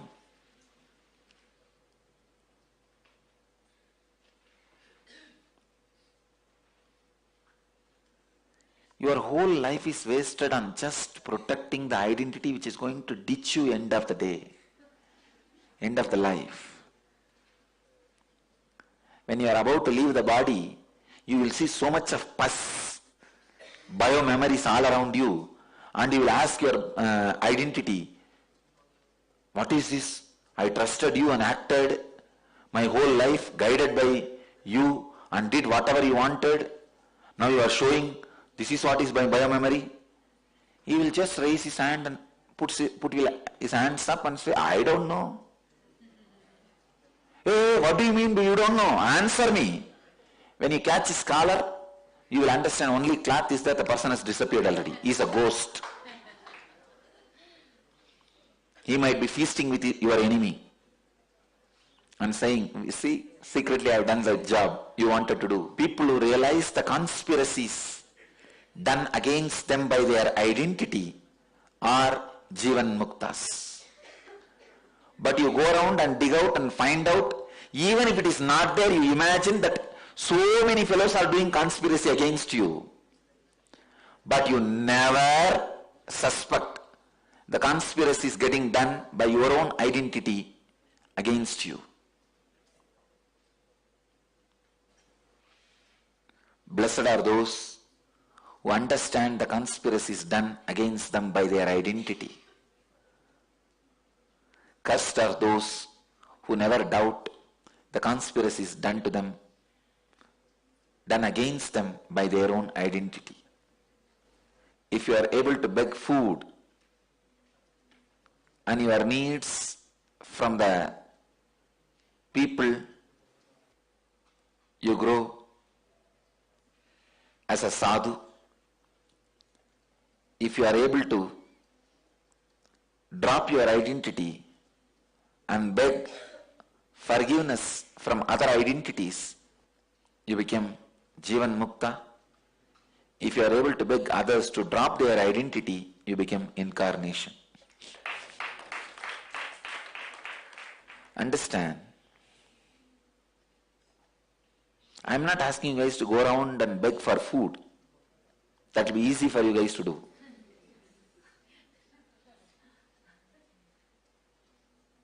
That will not have much impact. But if you can go around and beg for the forgiveness what other identities think as the hurt by you. Please understand, what you think as the hurt you caused to others is not the real hurt. What they think, because many times what you think as the hurt you caused may not be hurt for them. What they think as the hurt is the real hurt you caused to them. Same way, what you think as the hurt others have caused you, they may not even as caused it consciously. Understand? What you think as the hurt others have caused you, they may not even caused consciously. So know how to forgive them. Same way, what others think as the hurt caused by you, you may not even be aware. So ask them to forgive you. This is the science of forgiving. Science of gracefully moving ahead. I tell you, in the life, anybody who thrives will be with renunciation. Person who thrives naturally comes with new situation, lifestyle, thinking trend, atmosphere, furniture, everything. Person with renunciation thrives. Person who is thriving will always be endowed with renunciation. The moment money comes, your whole mental setup is new. If your mental setup is not becoming new, the money which came will not stand with you. So thriving happens on renunciation. Renunciation is the ground on which the thriving seed thrives. Thriving thrives on you only when you are made out of renunciation. The ability to renounce the identities constantly is thriving. Person who thrives with the ability to renounce identities is Jivan Mukta. I am giving you one more definition of enlightenment. Being who is capable of thriving continuously by renouncing the old identities is living enlightenment.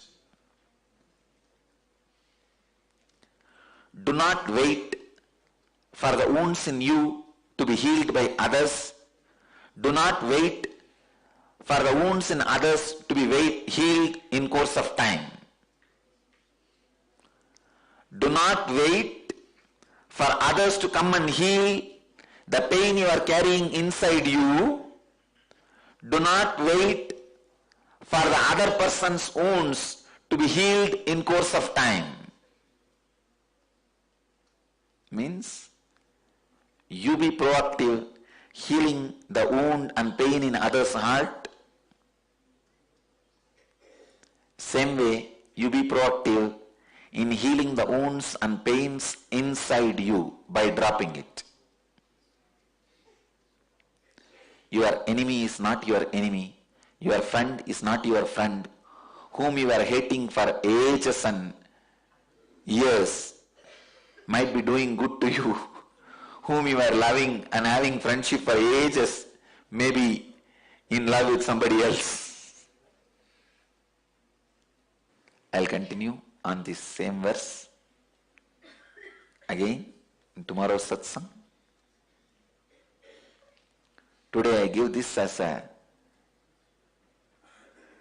teaching to all the disciples, visitors, viewers.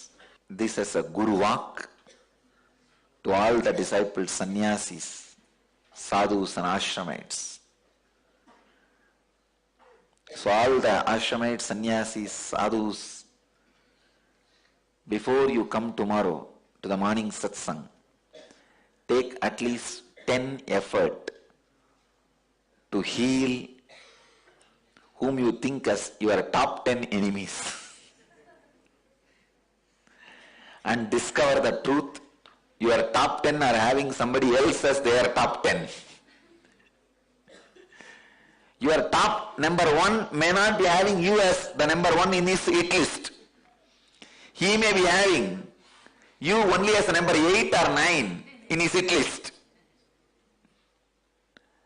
And who is in his hit list as a number 1 may not even appear in your hit list. Identity is a confused reality. When the love and hatred falls into the confusion of triangle, what you call that whole as is identity.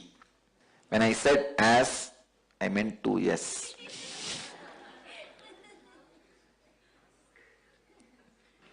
When I said whole, remove the W.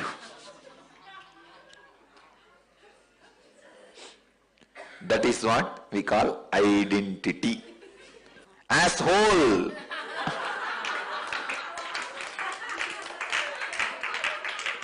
I want you to understand without S and W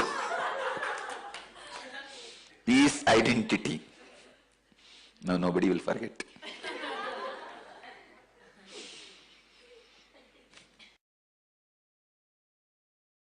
The first question today is from Nidhi from Vizag, who's asking, Dear Swamiji, is there such a thing as objective reality, or is the world nothing but a reflection of my perceptions? Can you also give me some signs to distinguish between reality and fantasy? Nidhi, first thing you need to know, whatever you understand as reality, the dimensions like a size, shape, quality, your association of good and bad with it, all that, even one quality does not exist in objective reality. Please understand. If you think this is wall, this is not wall. Whatever you understand, why this wall, what this wall does, how it looks, what it is, who built, is it good for me, bad for me, all concepts you have about the wall is not there actually on the wall. So in a way I can say there is no such thing as objective reality, and there is something called objective reality.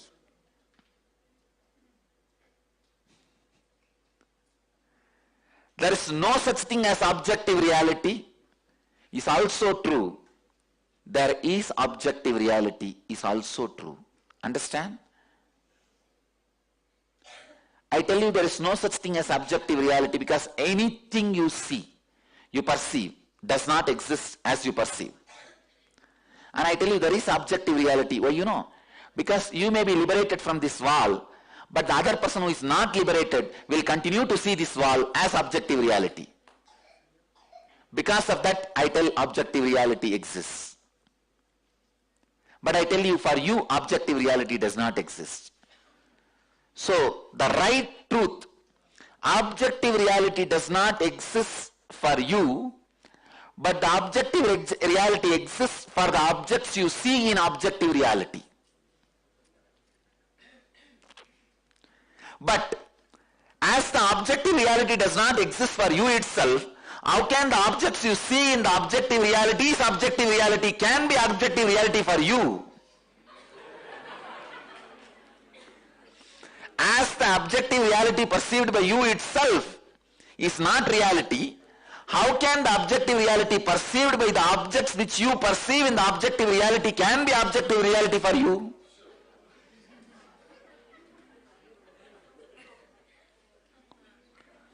Listen to the statement again. As the objective reality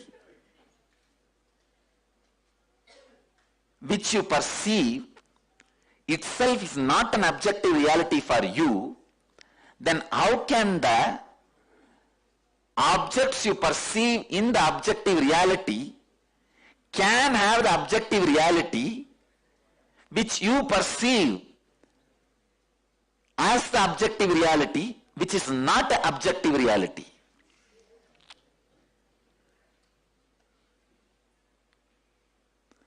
So, what you know as reality is nothing but the perversion of your fantasy. What you know as fantasy is nothing but the perversion of your reality.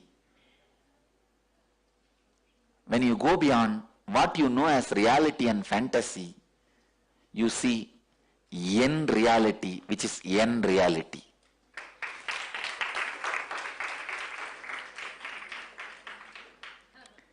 In enlightened reality, there is no space for fantasy, reality, reality-based fantasy, fantasy-based reality. Fantasy-based reality is deities, reality-based fantasy is theme parks. Reality-based reality is enlightened reality, fantasy-based fantasy is your dreams. The reality-based reality awakens in you when you understand neither reality-based fantasies and fantasy-based realities and reality does not lead you to reality. The reality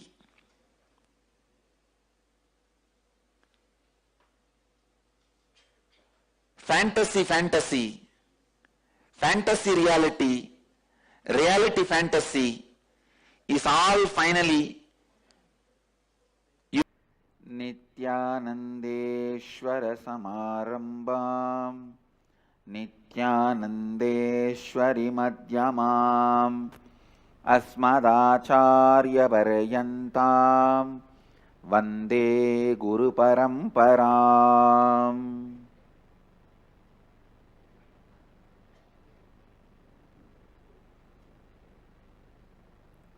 I welcome all the devotees, disciples, Samajis, Satsangis, Srimahans, Mahants, Tanedars, Kotaris, sitting with us, visitors, viewers, sitting with us through Sadhana TV, Nithyananda TV, two-way video conferencing, having Nayana Diksha. Cities sitting with us, having Nayana Diksha all over the world. Melbourne, Tiruvarur, New York, Varanasi, Houston, Kalahasti, Oklahoma, Somanatham, Seattle, Chidambaram, Surrey, Canada, Kuala Lumpur, Perni, Los Angeles, Hollywood, Varanasi, Charlotte, Srisailam, Hyderabad, Guptakashi, New York, Varanasi, High Point, North Carolina, Morris Plains, New Jersey, Jorpati, Nepal, Dubai, Vaidyanatham, and Phoenix, Kanchipuram, Singapore, Singapuram, Nithyananda University, Los Angeles, Toronto, Kailasam, St. Louis, Tirumala, Guadalupe, Rameshwaram, Nithyanandeshwara Temple, Pondicherry, Washington DC, Sripuram, San Jose, Madurai, Ohio, Prayag, Ohio, Ma Shivananda, St. Louis, Tirumala, and if I have not called your name, please wave hands. Mumbai, Mulund, Amersfoort, Netherlands, and some more cities. I welcome all of you with my love and respects.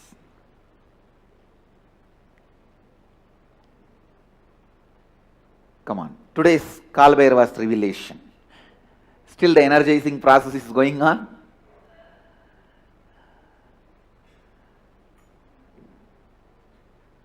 Today I also realized when the Shivalinga is energized, it can be energized only by pure consciousness. But the lingas I am energizing are not just Shivalingas. There is a Sri Chakra drawn on it. So each lotus petal, each triangle is a Tidinitya Devi, represents one ideal, one energy. So each of those energies, when they are getting energized, they are revealing what is the truth they represent into my system. Those truths only I am coming and talking every day in the satsang for last few days. The today's revelation.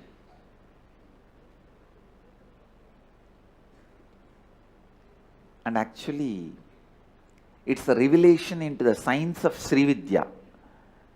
See, already the science of Sri Vidya says each of those lotus petal, actually 16 lotus petal, then 8, then 43 triangles, and then Bindu, that is the Sri Chakra. And then below these 16 lotus petals, the 3 lines, and then 3 square lines. Now each of those energies revealing the ideal they represent, the Satya they represent.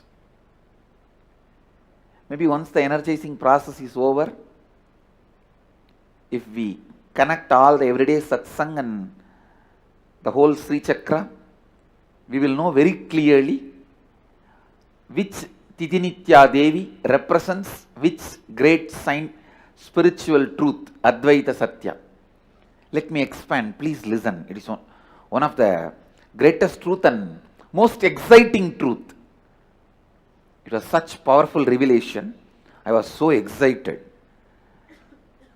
Listen, all of us are always in the space of Advaita, whether you are completely unaware, unconscious, or you are in the peak of realization. Please listen. The practical implications of this Satya need to be understood. See, if your inner space is in the mode of self-denial, you will have exactly the friends, family, people with self-denial only falling in your eyes, falling in your senses, falling in your perception. If you are in the mood of completion, you will have only people who want to do completion falling in your perception. Listen. So, whether you are in the state of a devil, demon, bhuta, preta, rakshasa, gandharva, muni, kinnara, kimburuda, gandharva, yaksha, rakshasa, rishi, whatever space you are in Advaita. If you are in the space of completely denying you will exactly perceive only those people who are also in self-denial and denying you. You will be denying them, they will be denying you. Both of will be having a great Indian mother-in-law, daughter-in-law relationship. Then, if you decide to complete, you will perceive suddenly everybody around you are struggling towards completion. Understand? when you allow the higher intelligence of you to pull you up, raise you constantly, suddenly you will perceive Guru happening in your life. Because your own part of you, which is constantly pulling you up, only allows the Guru to happen in your life and continue to exist in your life.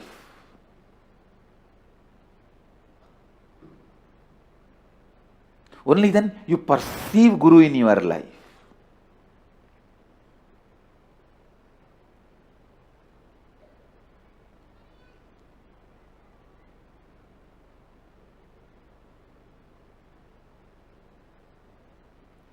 If you are in the level of, oh, he has stolen my 200 rupee, he may steal my 300 rupee, he may steal my plastic bucket, you will only have that kind of people around you. In your perception, in your lifestyle, you will have only the people who will steal your mug, jug,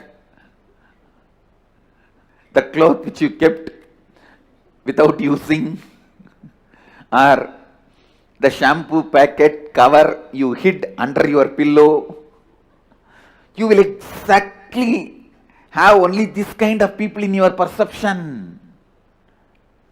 And when you start perceiving, oh, I will defame this fellow, I will destroy his identity, you will see exactly that kind of people happening around you, who will be defaming you and trying to destroy your identity.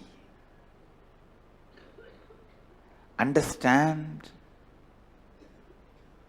Listen. Now I have to answer one of your important doubt.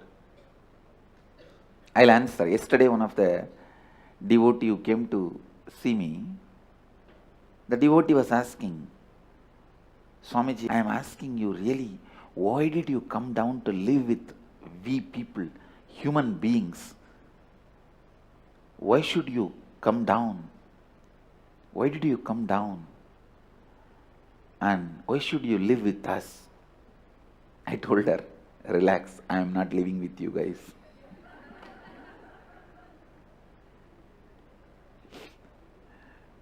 I still have in my perception Nandi, Bringi, Patanjali,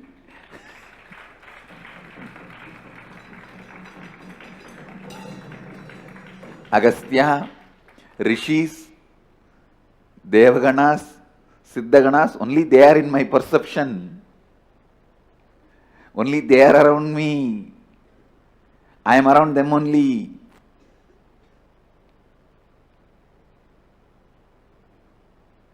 I allow the people with lower perception also to play with me and evolve.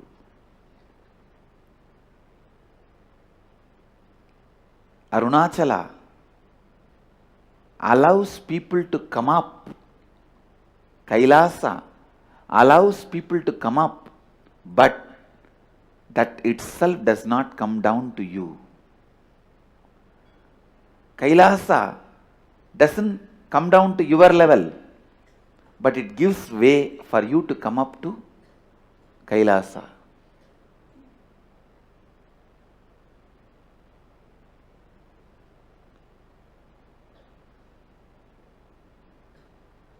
I allow people to perceive me from their perceptions also. In Shaivism, there is a beautiful story. Among the 63 Saiva saints, one saint is Sakya Nayanar, means he was born and brought up in a great Shaivite family. Unfortunately, the forcibly converted into Buddhism. See, Buddhism itself does not believe in conversion. All of us, the Eastern religions, we don't believe in conversion. Buddhism, Jainism, Hinduism, Shaivism, Shakta, Vaishnava. We don't believe in conversion. Dharma-based religions, we don't believe in conversion. But there was a time Buddhism was caught in the hands of few fanatics who were not really following Buddhism, using Buddhism for their own personal gains and political power. Religion was used for political power. At that time there was a conversion wave, and the Sakya Nayanar was forcibly converted. But even after that he could not stop worshipping Mahadeva. Every day he will go to a Shivalinga which was installed in a forest. From distant he will pick up a stone, look here and there, and visualize that stone as a flower and pray to Mahadeva and throw that stone on Mahadeva and come away. Even if somebody sees, they will only see him throwing stone at Shivalinga, so he will not have any problem.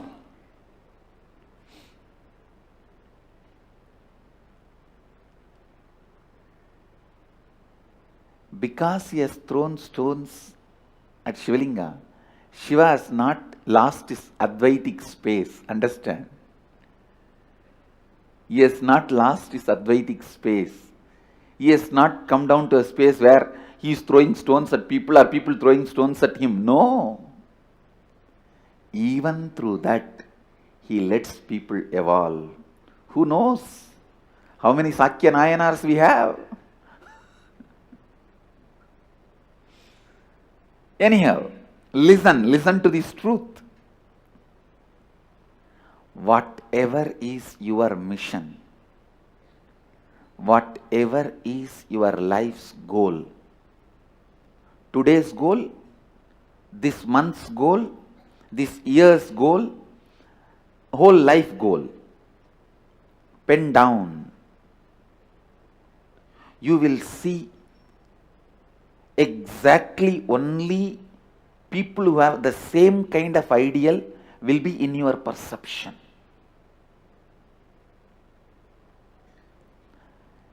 Today's goal is just to get out of this problem. 1 month's goal is how to get out of this reporting system. 1 year's goal is how I can cheat that method, this method, and become Mahant, whatever goal you have. Or your goal may be the other way. Today's goal, how I can really become authentic.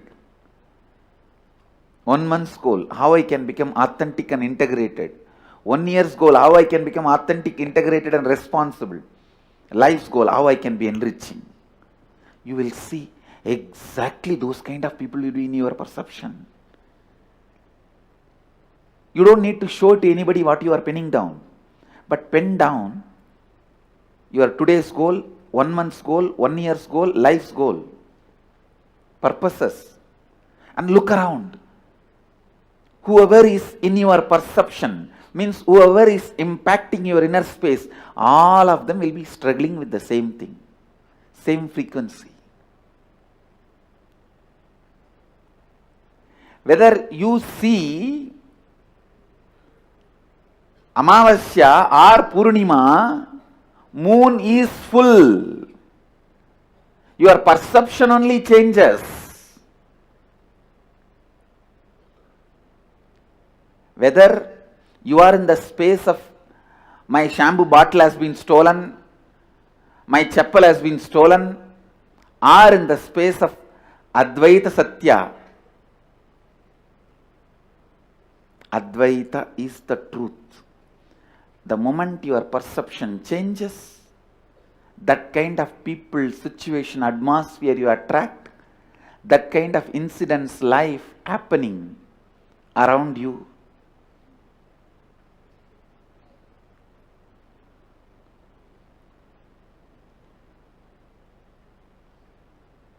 That kind of experiences happening in and around you.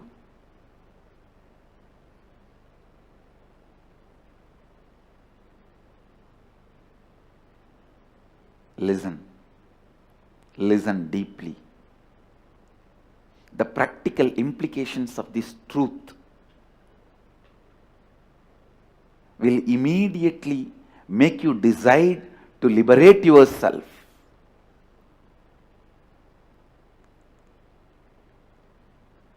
Listen.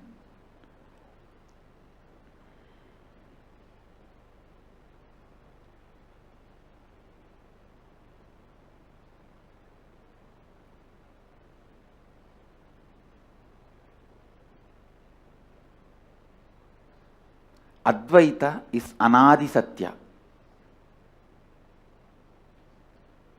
Truth without beginning or end means forever, Nitya Satya. Your perception about you, if it is all filled with self-doubt, you will attract the people who are constantly doubting you. If it is all about self-hatred, you will perceive the people who are constantly hating you. If it is all about self-denial, you will constantly attract the people who deny you and who are also in self-denial.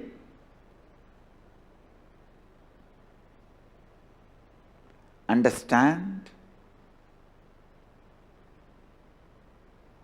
If you are constantly in the space of Shivoham, Shivoham, you will exactly attract the people who are in the space of Shivoham, Shivoham, and they will be in your perception.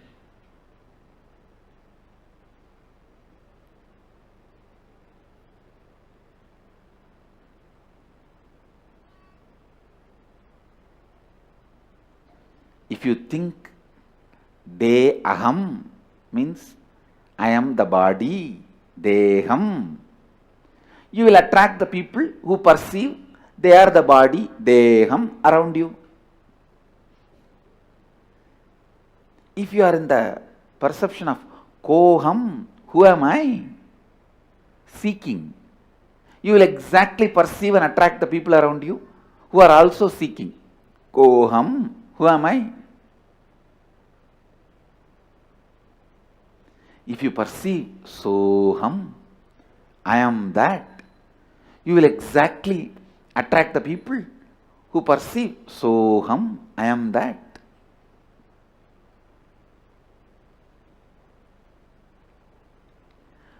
Your inner image, your perception about you, your experience about you, completing with that should be the first priority for your life. Completing with that should be your first priority for your life. If you are in the if you believe, if you perceive you, Deham, you will attract people who also perceive themselves as Deham. If you perceive you as Koham, who am I? Seeking, you will perceive, suddenly you will see around you, everyone is seeking. People who are feeling Deham will be out of your perception. They will no more be your friends. Even if you go to the party, they will not talk to you anymore. Because you are going to now call them for IA.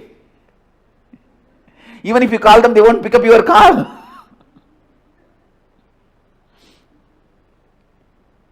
And if you perceive you as Soham, I am that, you will suddenly see exactly people around you who also feel Soham, I am that.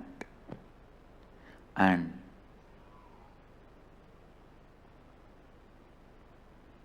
whatever way you perceive you in your inner image, you will exactly attract those same people around you.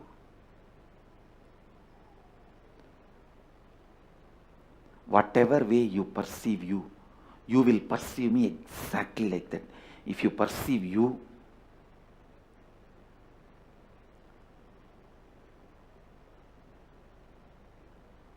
as bound person into the body mind, you will perceive me also like that. Master is a powerful, vast space who can reflect anything anybody perceives.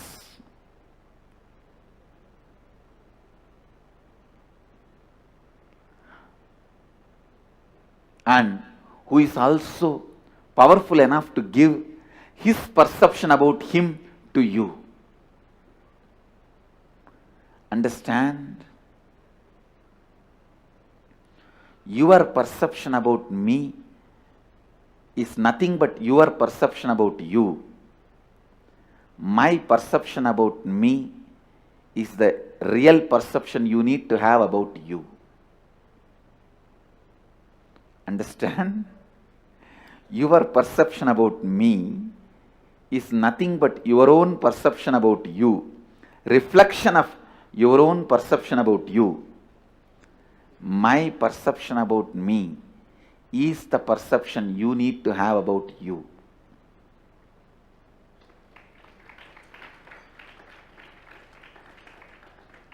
That is why Krishna says, know the secret of me and liberate yourself. You may think, how can I liberate myself knowing the secret of Krishna? When you know his perception about him, you will understand that is what should be your perception about you. Be very clear. Without even any spiritual practice, Advaita is the truth you are going to be living. That no doubt, you can't change. What kind of a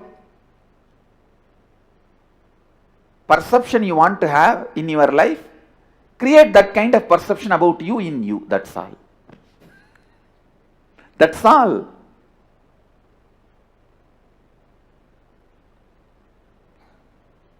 Any pain you have about you, complete with it. Whenever you feel you were foolish in the past, you were wrong in the past, you did not have enough intelligence in the past, complete with all that, because all that is the source of self-doubt, self-hatred, self-denial. Complete with that. Completion with yourself is the most important spiritual practice, because Advaita is Satya. You can't realize it. You can only tune yourself into it.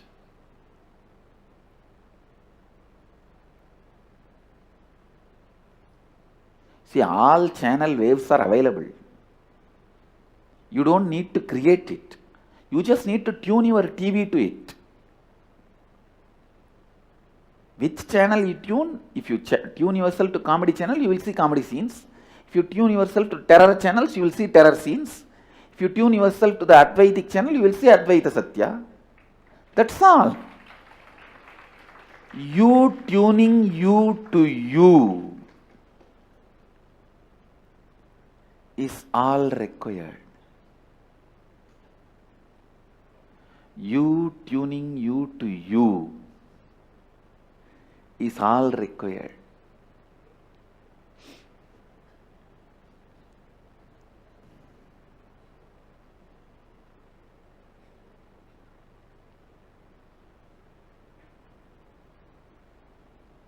I tell you,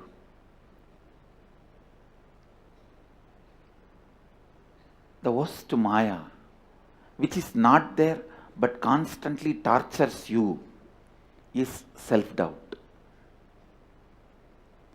Actually, it can never destroy your life, but it constantly destroys you by making you believe its existence is too powerful.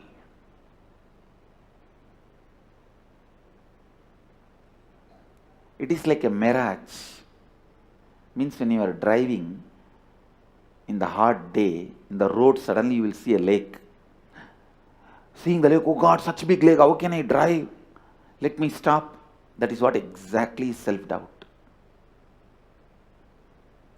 Which is not there, but which stops your journey in the life. Road is the life. Your car is your journey. The mirage is self-doubt. It is not there, but it stops your journey. Self-doubt. All the effect it says it will do to you, it is not there, but it stops your life. Janma karma chame divyam evam yo vetti tattvata tyaktva deham punarjanma naiti mameti sorjuna. Krishna says, he who knows in true light my divine birth and action after having abandoned the body is not born again, he comes to me. Means, if you know how Krishna happened and how he is operating, you will just merge in him.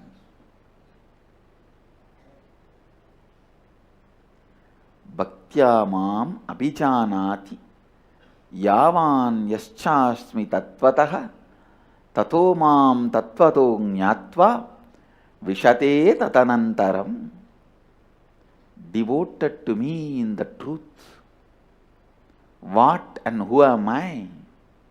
Knowing the truth of me, he enters into the Supreme.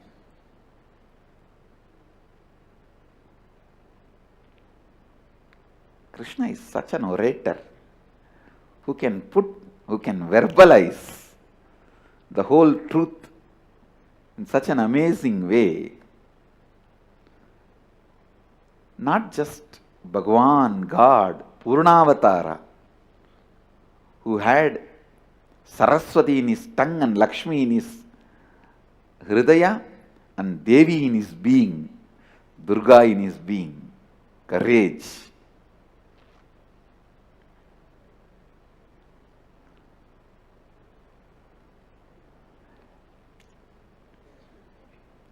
Purnavatara.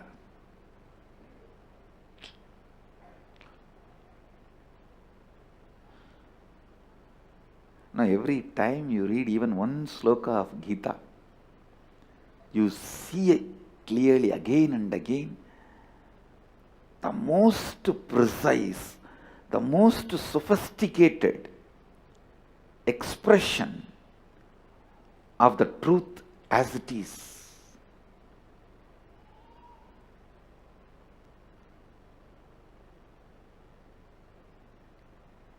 Especially the royal Sanskrit.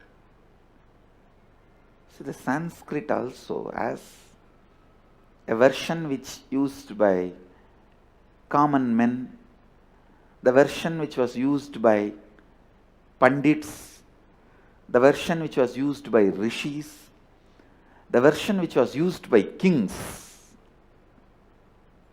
Krishna uses the Sanskrit which was used by kings and Rishis.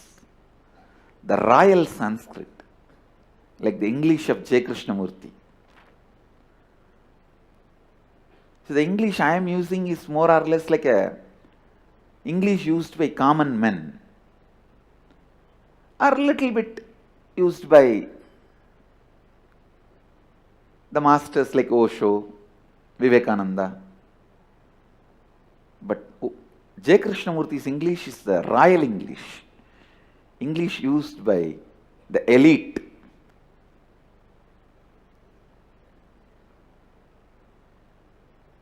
The Tamil I use is the Tamil used by elite. Actually, Tamil I can play both game. I can be as slang as a village or rural slum or city slum, or the Rishis Tamil, or the Tamil of the Siddhas, or Tamil of the kings. But the English I use is more as a common man's and maybe a little bit masters like Osho, Vivekananda.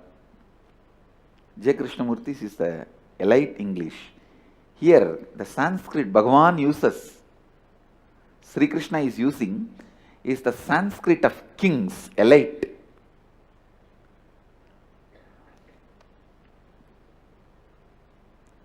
Now, every time I read even one verse of the Gita, I just remember the way, the personality Krishna would have been carrying and the way he lived. who is the perfect blend of an amazing rishi and amazing king.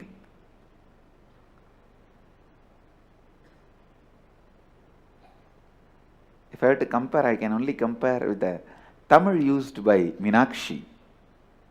There are many verses attributed to Meenakshi, the songs and verses. I can be sure that it is from her only, just by the language, because she carries the language of the Siddha and Queen, the language of elite.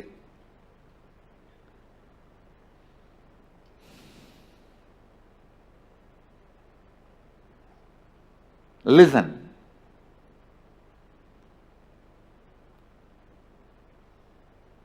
Changing your perception about you. Changing your perception about you is the most important, most powerful, listen, most important, most powerful, most authentic, Advaitic sadhana you can do. Because Advaita is existence. Even if you are suffering in the worst physical problems, mental problems, you are in Advaita. Because that is what is your perception about you, your inner image about you.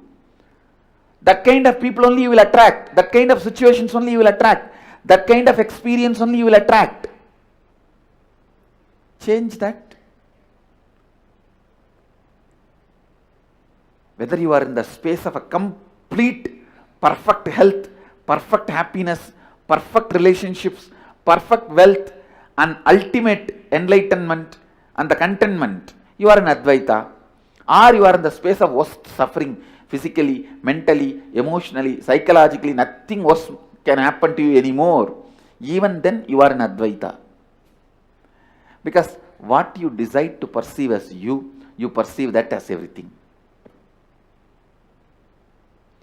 If you perceive yourself as Sogam, you will see everything as Sogam around you. If you perceive yourself as Soham, you will perceive everything around you as Soham. If you perceive yourself as Shivoham, you will perceive everything around you as Shivoham. That's all.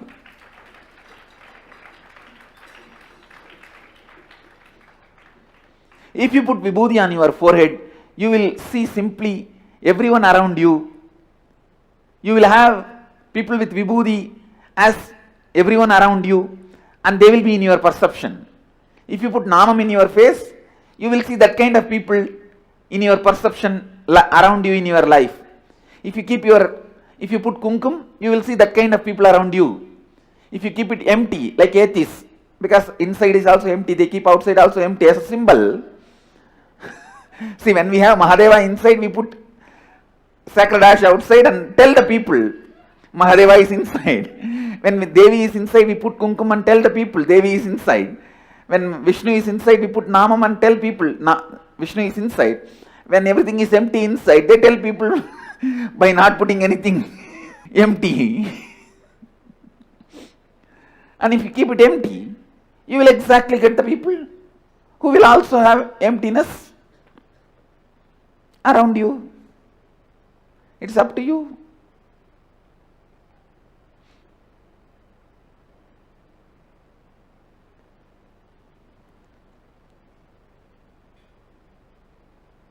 So listen.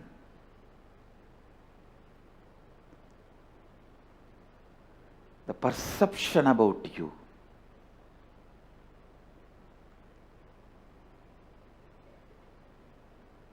should be built newly with that great truth of Shivoham.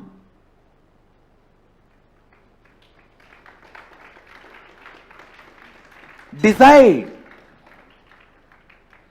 If you want to cook, you have to burn the Firewood. If you want to create that Shivoham space for you, you have to burn all the incompletions. Decide. Good news is, it is possible.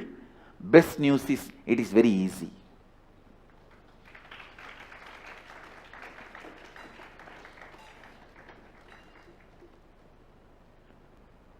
Good news is, it is possible.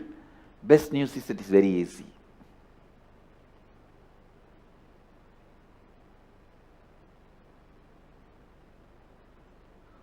Go on completing.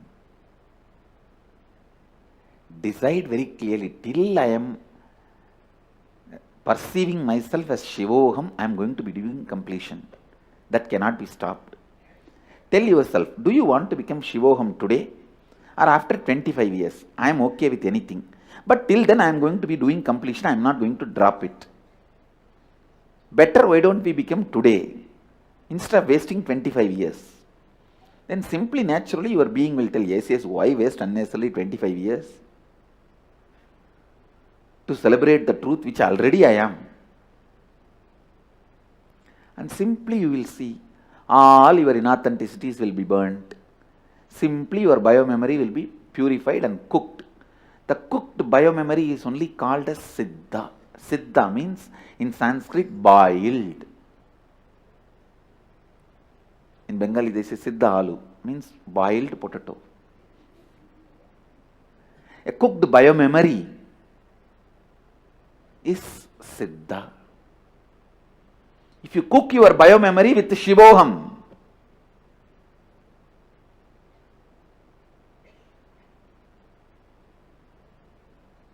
you are a Siddha, that's all.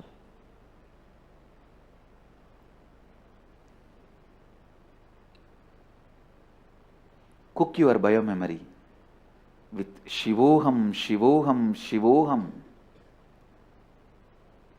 Shivoham, Shivoham, Shivoham.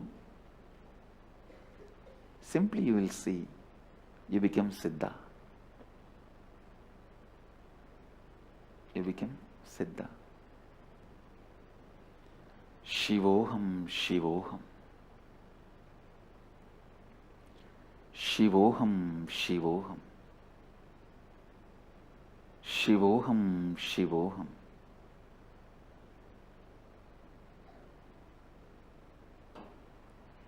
Let you all experience Shivoham.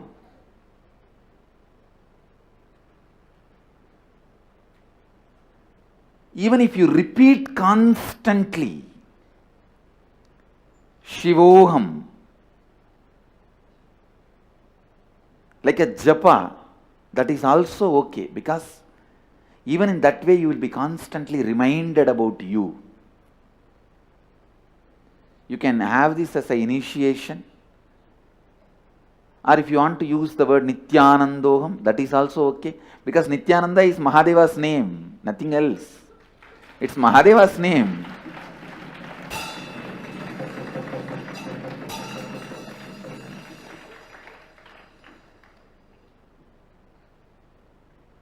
So don't waste your time in small subtle differences. Whether Nithyanandoham is great or Shivoham is great. It is the concept you remember when you utter those words which is great. That's all is the matters. Whether you find yourself having a greater idea when you utter Shivoham or Nithyanandoham, or if you want, you can have both Nithyananda Shivoham, whatever. Which word reminds you the highest perception about you, use that, that's all. It is the perception about you which need to be raised is the goal. So, choose anyone, Nithyanandoham or Shivoham or Nithyananda Shivoham, it's up to you. You can choose anyone in these three, or even just simple Soham, anyone is okay. But constantly remember, the highest perception about you is the truth. Everything else need to be completed and dropped. I bless you all. Let you all radiate with integrity, authenticity, responsibility, enriching and causing eternal bliss. Nithyananda. Thank you.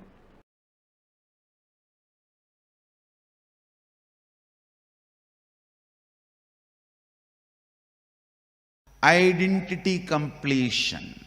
Understand? Identity completion. Listen to this word. This is the most prominent, most important, first quality of Shivagana. Person filled with Shiva.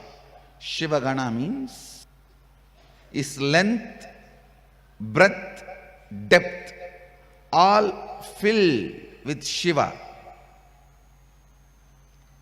is a Shivagana.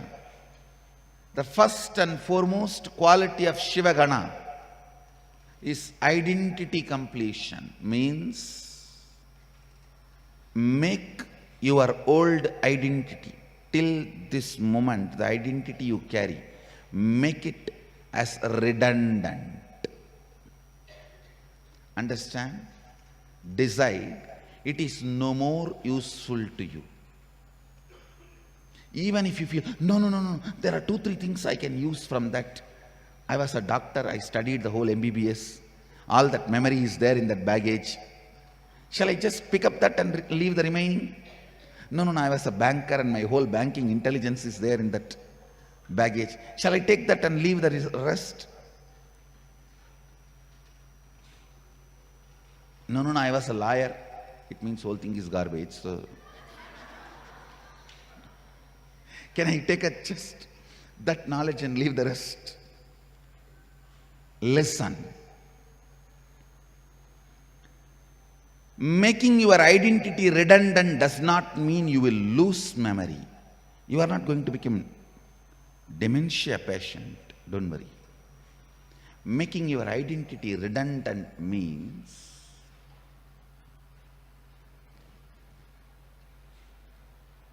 living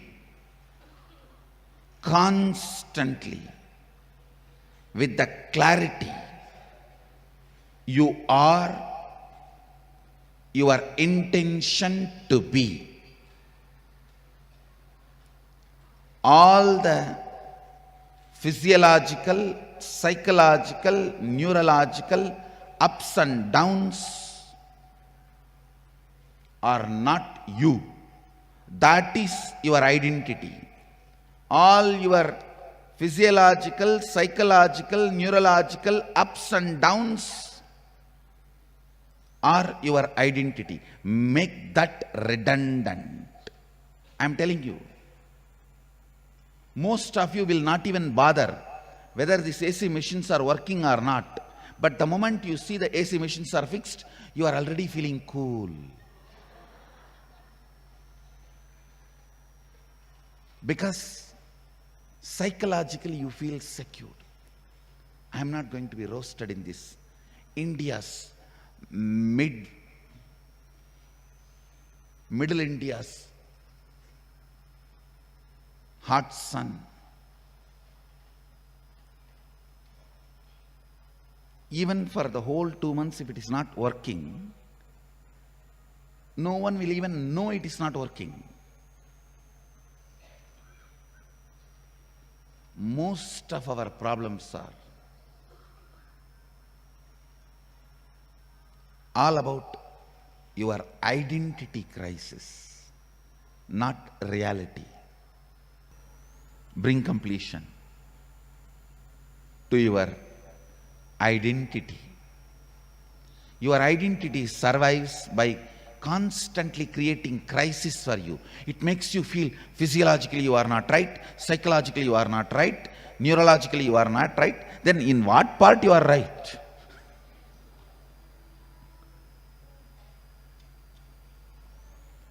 Make your physiological, psychological, neurological ups and downs redundant.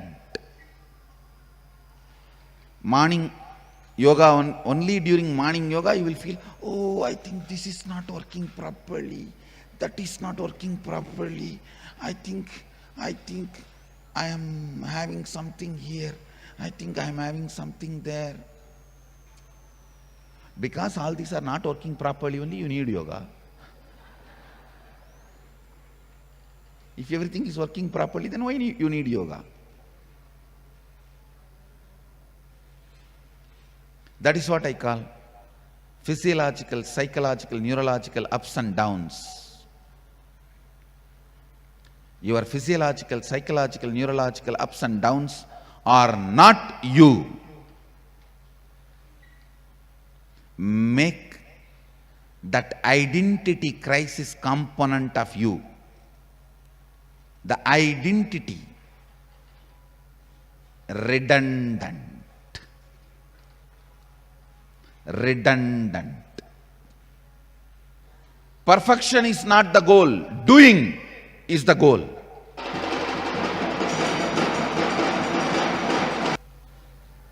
Make your physiological, psychological, neurological ups and downs redundant. Don't allow your physiological down, tiredness, psychological down, arrogance, agitation, irritation, jealousy, neurological down, going cranky.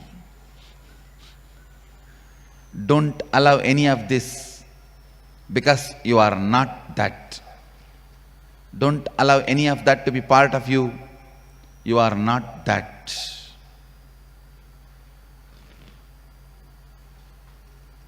You are just your intention to be Sadashiva.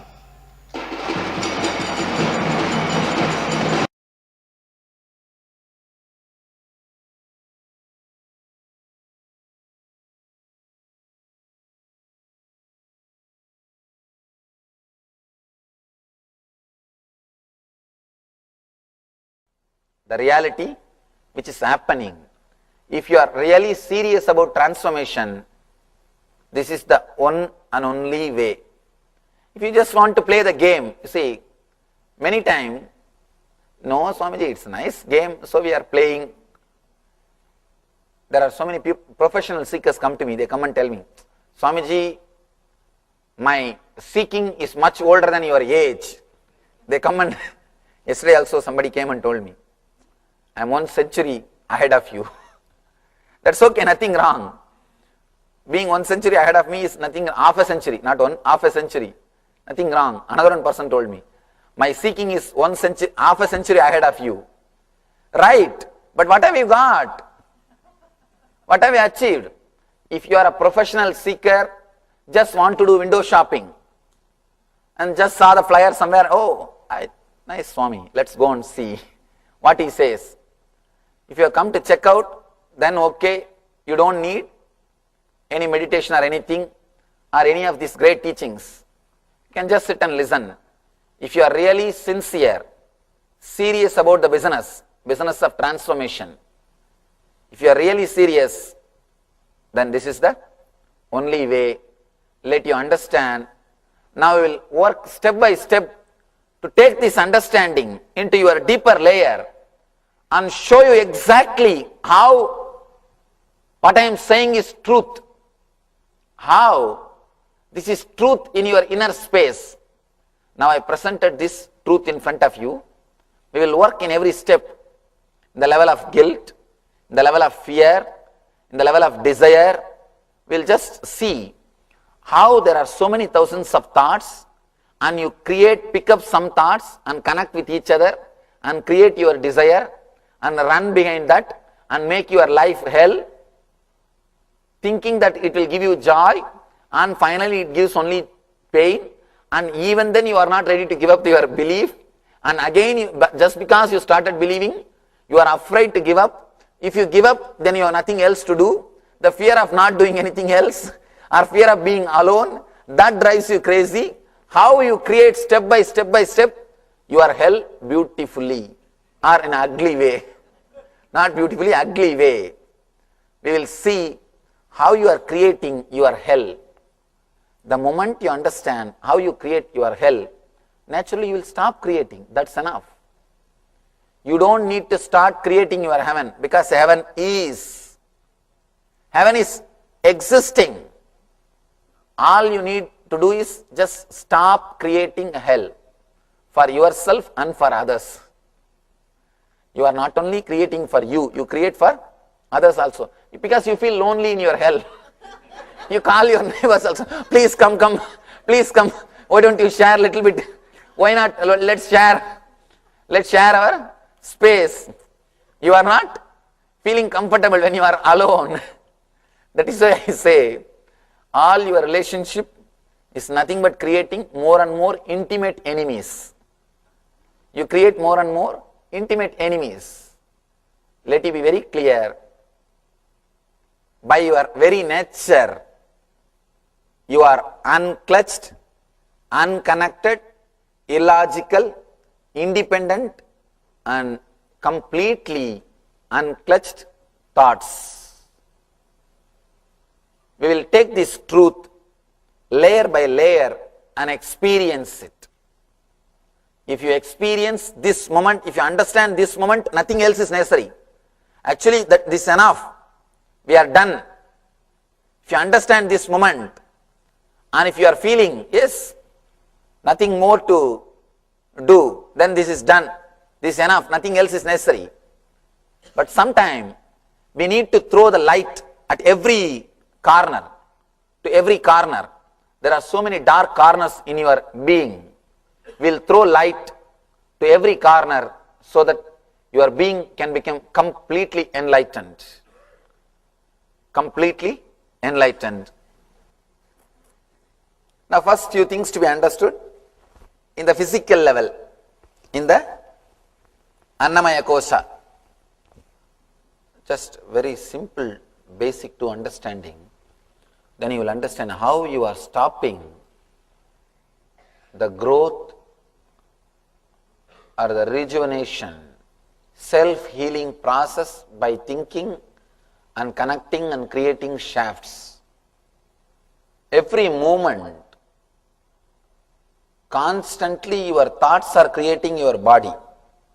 That's the first thing. Next thing, your body is guided by your beliefs and emotions. First thing, your body is created by your body, by your mind and thoughts. Next thing, it is guided by your emotions and beliefs which you are carrying. There is a beautiful book written by Bruce Lipton, Biology of Belief. It's a beautiful book. After a long research, he says, your body is not guided by cells, and as we are all made to believe in biology, your body is not guided by cells. You are not just a biomechanism. He says you are guided by your belief and your emotions. And he goes further deep to explain step by step everything. Anyhow, 5,000 years ago, Patanjali is very clear. He says very clearly, just by ichcha matra, but just by your desire, you create your sharira. Just by your desire, you create your body, and you can destroy or you can do whatever you want with your body. Now, understand with this truth of you being unclutched.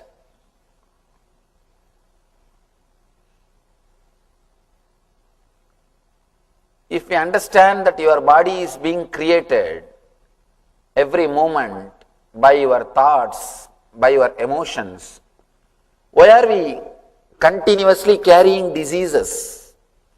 Why are we again and again bring our diseases back?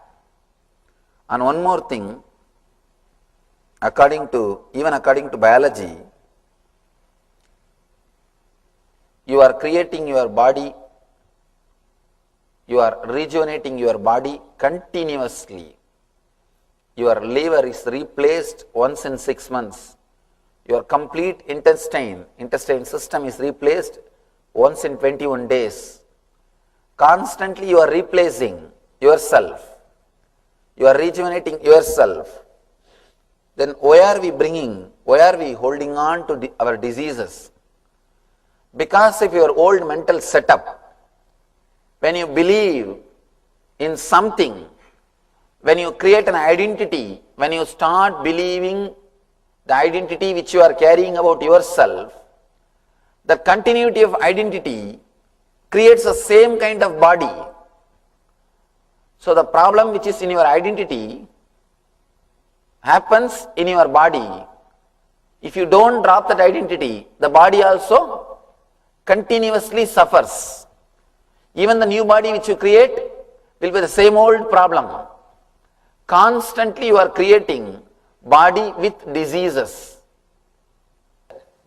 If you can understand and relax with this truth, if you can understand and relax with this one truth, you are unclutched. You will rejuvenate your body and you will create a new body. That's what Shiva says, be born anew.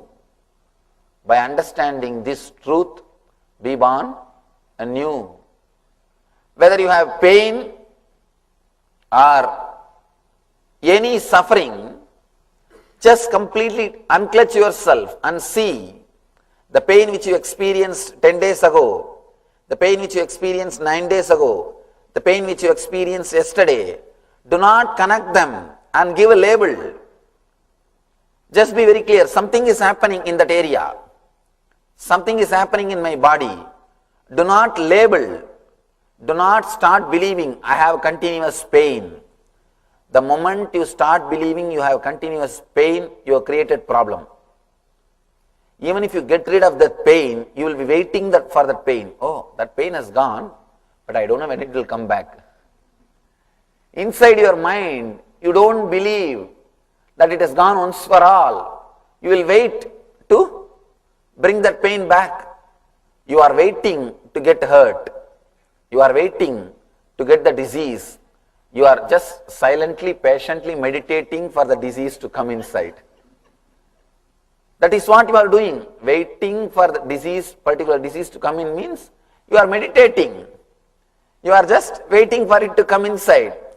You are just asking, oh, when it will come, I don't know. When it will come, I don't know. It's almost like meditating for God. You are meditating for pains. You are meditating for diseases. When you create even one shaft, one idea, you have this problem, you have that problem. Constantly you will be bringing it back. Even when you don't have, you will not be able to believe that you are not having. You will not be able to believe you are not having. You can see in your life, in the young age, if your mother teaches you, if you are taught by your mother, if you go in the rain, you will have wheezing. After you grow, even after you become old, you don't even have to go in the rain. Just see the rain through the window, you will sneeze. The moment you see the rain through the window, you will start sneezing. And sometimes by mistake you may not observe and you may not sneeze. You may not sneeze. But even then, oh, it's raining, but somehow I am not feeling any problem. I am not feeling cold. Why? What happened? Nowadays I became all right or what? Constantly you suspect and meditate for 2 days till it comes to you. Till it comes, we will be constantly meditating, because the moment you start believing something, the moment you start connecting that shaft and start believing, even if it doesn't happen, you are not comfortable. You wanted that shaft to be executed. Only then you feel that identity is safe. You are ready to sacrifice anything to protect your identity. Be very clear. Including your body. You are ready to do anything to protect your identity. You can see in your life. To protect, that's the last thing which you want to lose. You don't want to lose the identity. To protect the identity, you will do anything. Actually, people can sacrifice anything. It is easy to sacrifice wealth. It is easy to sacrifice money. It is easy to sacrifice wife because it is constantly hurting. It is easy to sacrifice all these things. But it is not easy to sacrifice the identity. It is very easy to sacrifice things which is hurting. I have seen many people, they will give up all their wealth, everything and run away to Himalayas. They will be sitting in Himalayas. But they would have given up so many things, but they will not give up the seat in which they are sitting. In the Himalayas, in the temples I have seen, they will fight for the place where they sit. They would have given up so many things, but they won't be able to give up that chair or the seat where they are sitting, or that kamandalu. Every day they will be wiping and washing that kamandalu. 10 times they will be cleaning, and it will be shining, but they will be cleaning. They would have given up so many things, but they can't give up that kamandalu. And even if they are, somehow if they manage to give up this kamandalu also, they can't give up that identity. I am this, I am that. It is very difficult to give up the identity. You will sacrifice anything for identity. All your diseases are nothing but sacrificing your body for the sake of your identity. When you start believing you have an identity, when you start believing you are somebody,